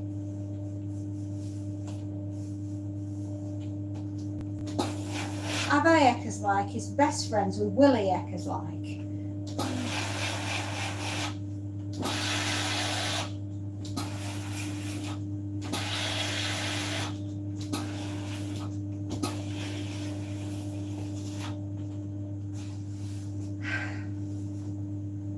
See me quite literally running for the hills going, I've had enough, I can't stand no more.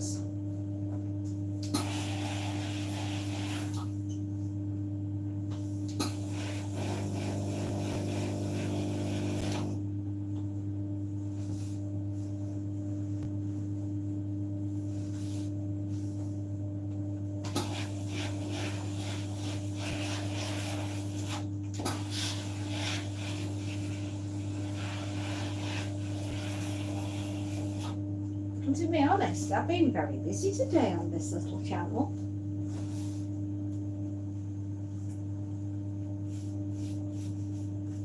I've had quite a lot of people pop by and say hello, and it's been really lovely.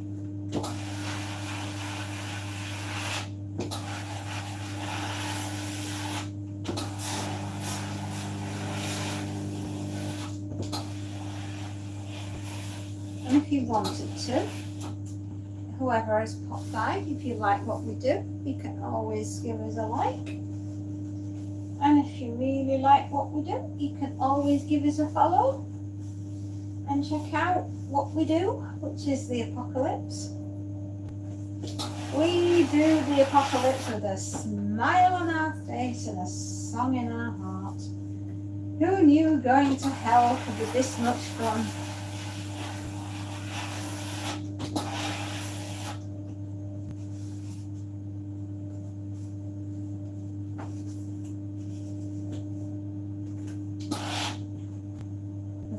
Is you gotta keep a sense of humor about it. Yeah, things are bad. Things are bad. I know they are.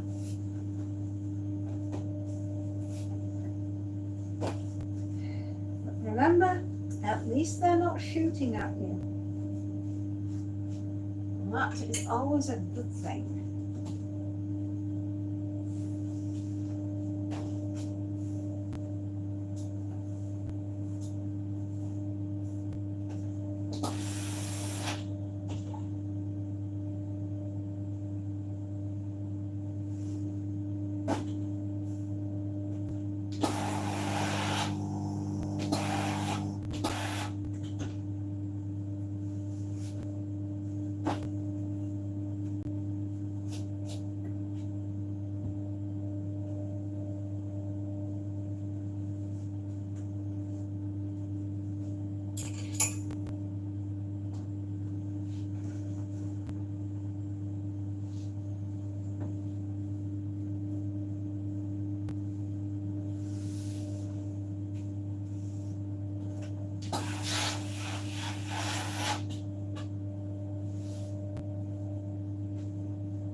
Got a few more pieces in this bag to do, a couple of pieces in mine to do,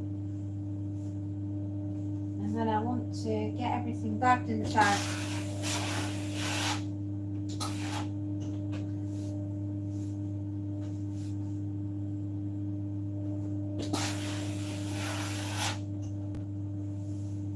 That's what we do in this house, we bag them and we tag them.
1 hour.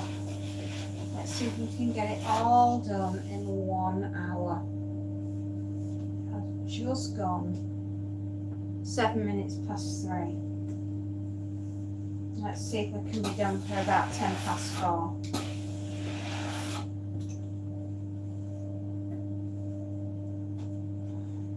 That's my plan, and I'm sticking to it.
Yeah, and another thing, if you think that my channel would be a good fit for people that you know,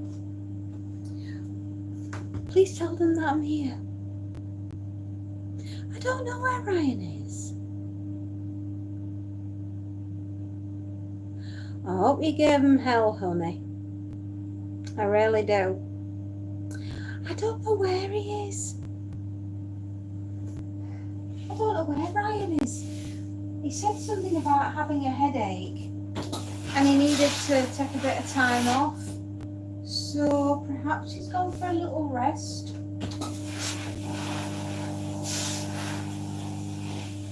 I'm hoping he's alright, to be honest. Because I don't know where he is. I don't think he's been in a good place today, bless him. But you know what, Sophie? You're such a good girl. You've really brought him out of his shell. And that's a really lovely thing that you did.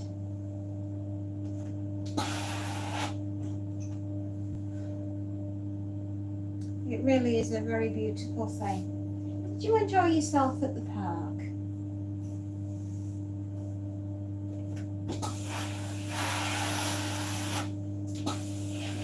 And I bet you're feeling absolutely marvellous now that all your exams are over. I'm so happy for you, darling.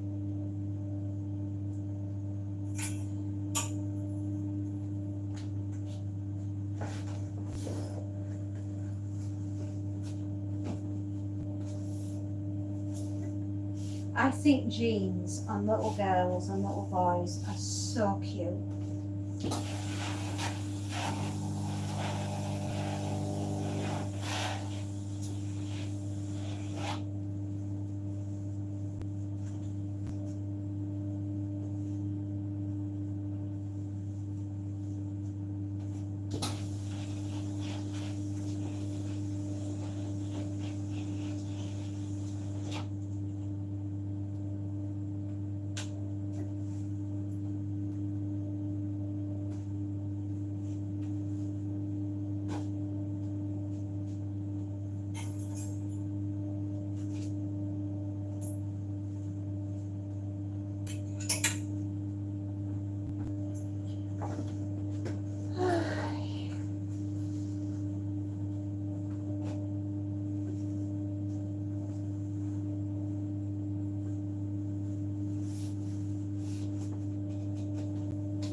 Oh, there we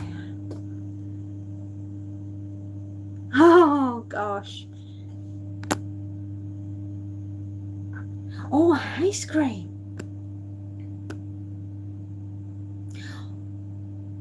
There are labour. I was gaslit. Oh, oh dear. Francesca, hello.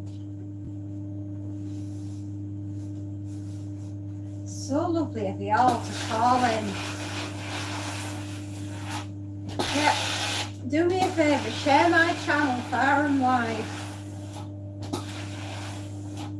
We talk about interesting things on here, like the zombie apocalypse.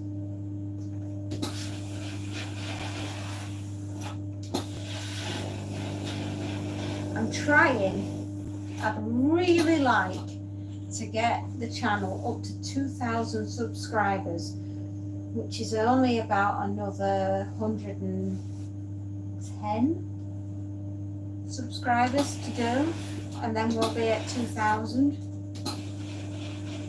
It was really cool. Anyone that's into the end of the world, anyone that loves apocalyptic books, anyone that loves World War Z, zombies, horror, anything like that. If that's your thing and you think it might be somebody else's thing, help an old girl out.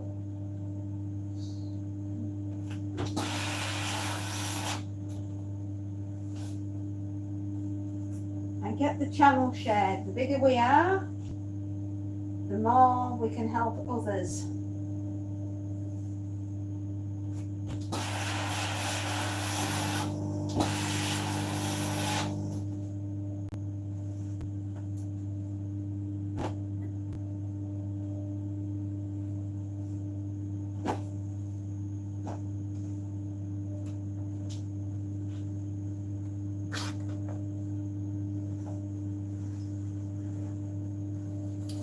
Cute.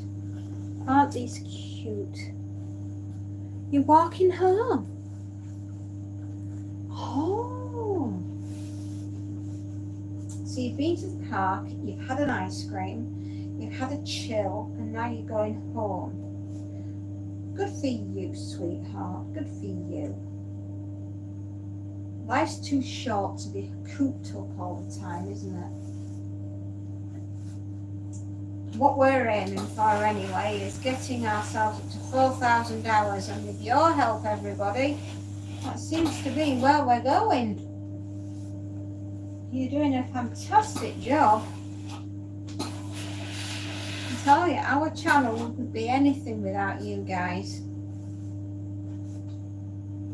So just remember, you're very important. Listening to an old lady rambling on about zombies.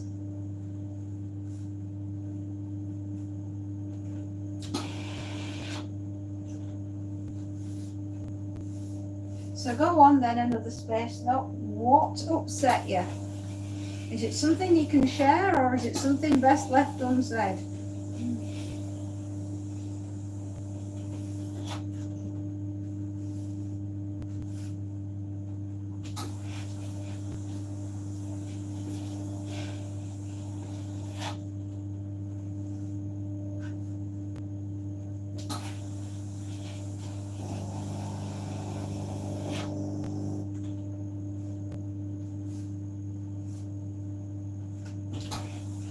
Probably better left unsaid, eh?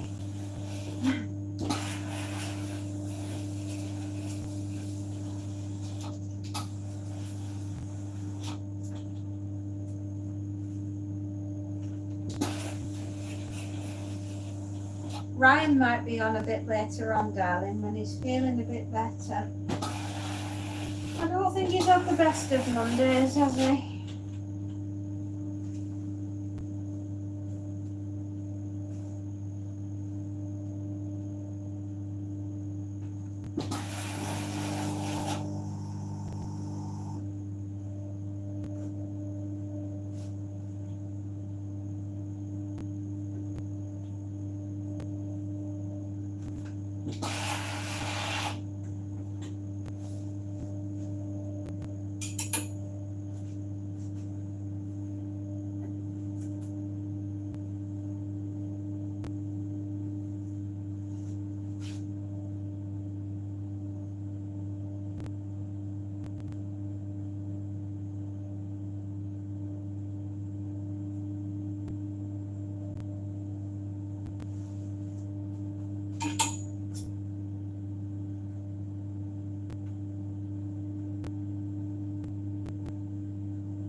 Oh, it's kiddie stuff now. I think I'll be through this pretty quick. Mind you, it is a little fiddly, so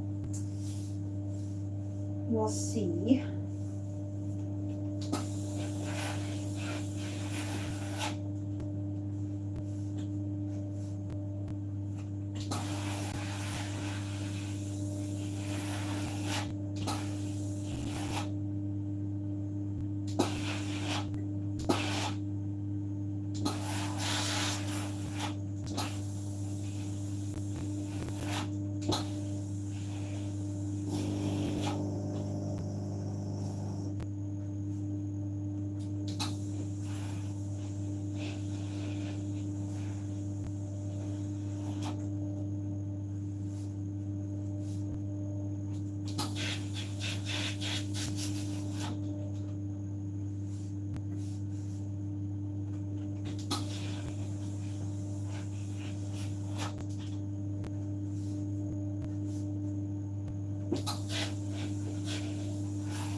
Glad to have it all done anyway, I can tell you.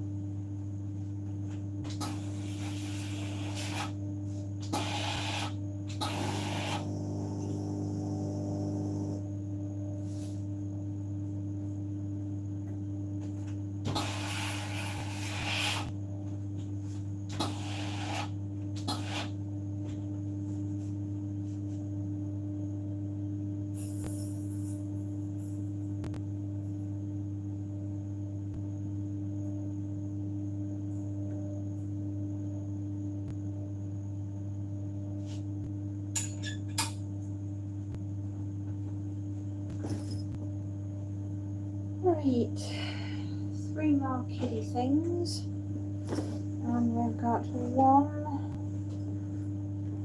2, 4 more adult things. Lovely. Jolly, jolly hockey sticks, everybody. Jolly hockey sticks.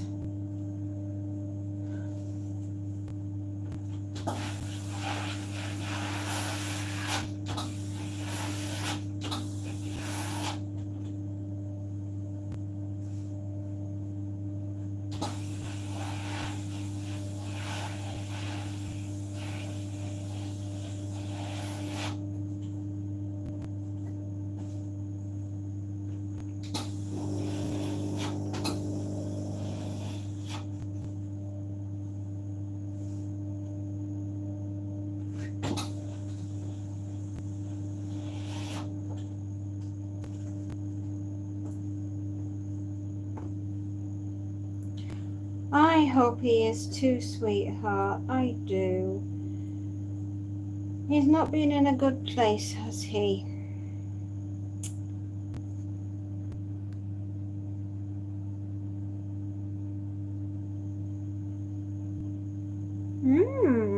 You're making potato salad. Sounds rather delicious. I'll have to pop round yours for dinner. I bet that's why the cat is following you. He thought, potato salad?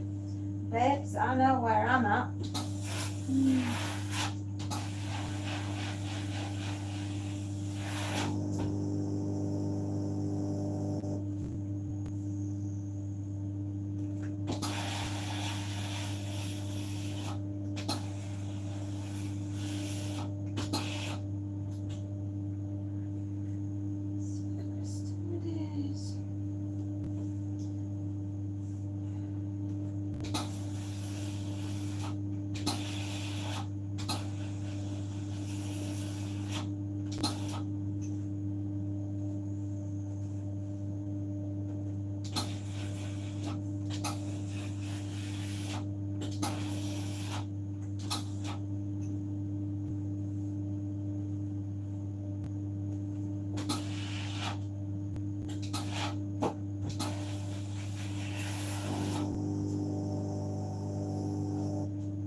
Oh, that's sweet.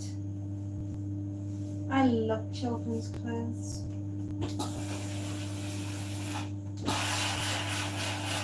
I love children, actually. They're such impressionable little sponges. They absorb everything. Oh, yeah.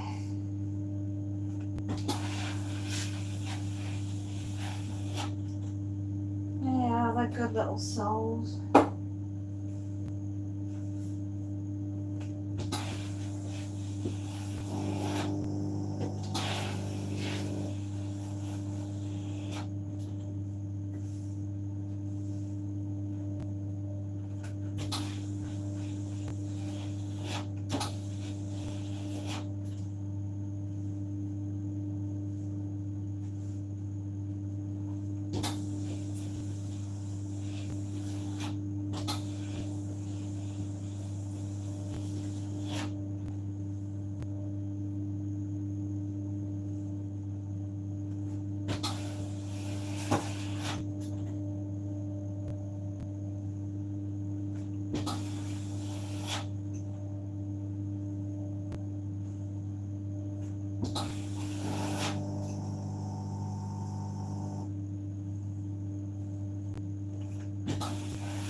teeny tiny jumper.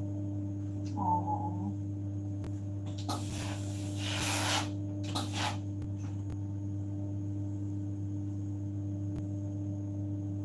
How adorable.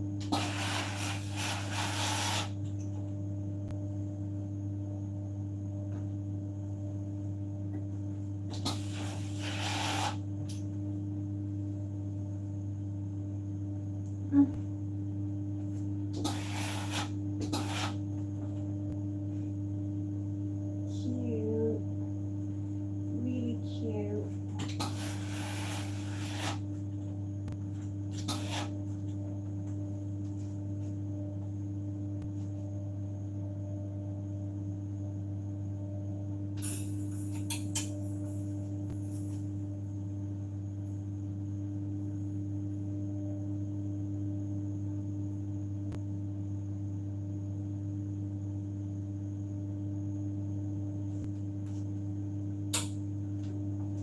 Okay.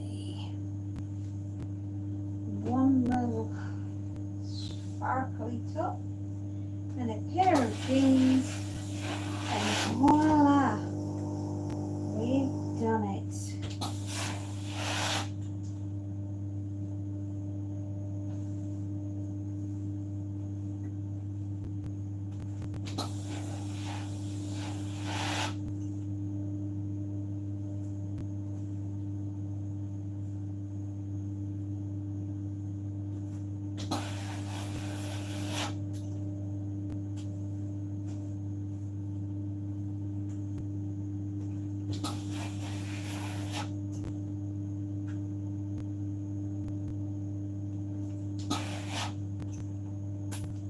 Oh, my knees. My poor little knees.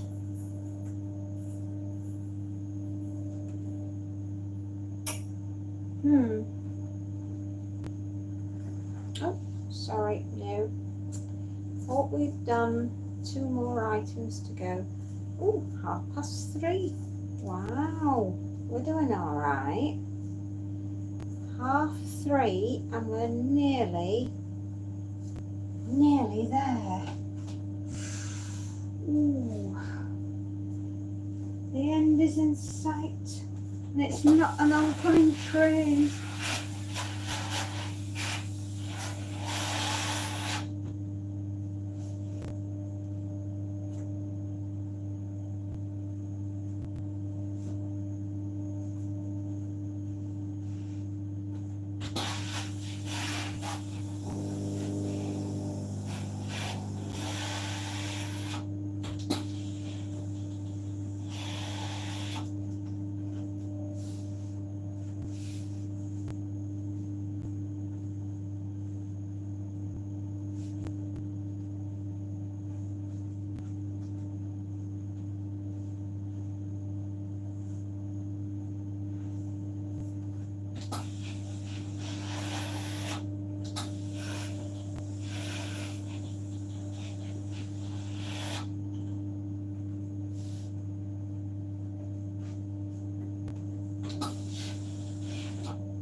That's it, my darlings.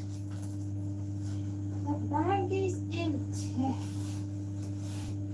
And then I can do my stuff.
soon as I can.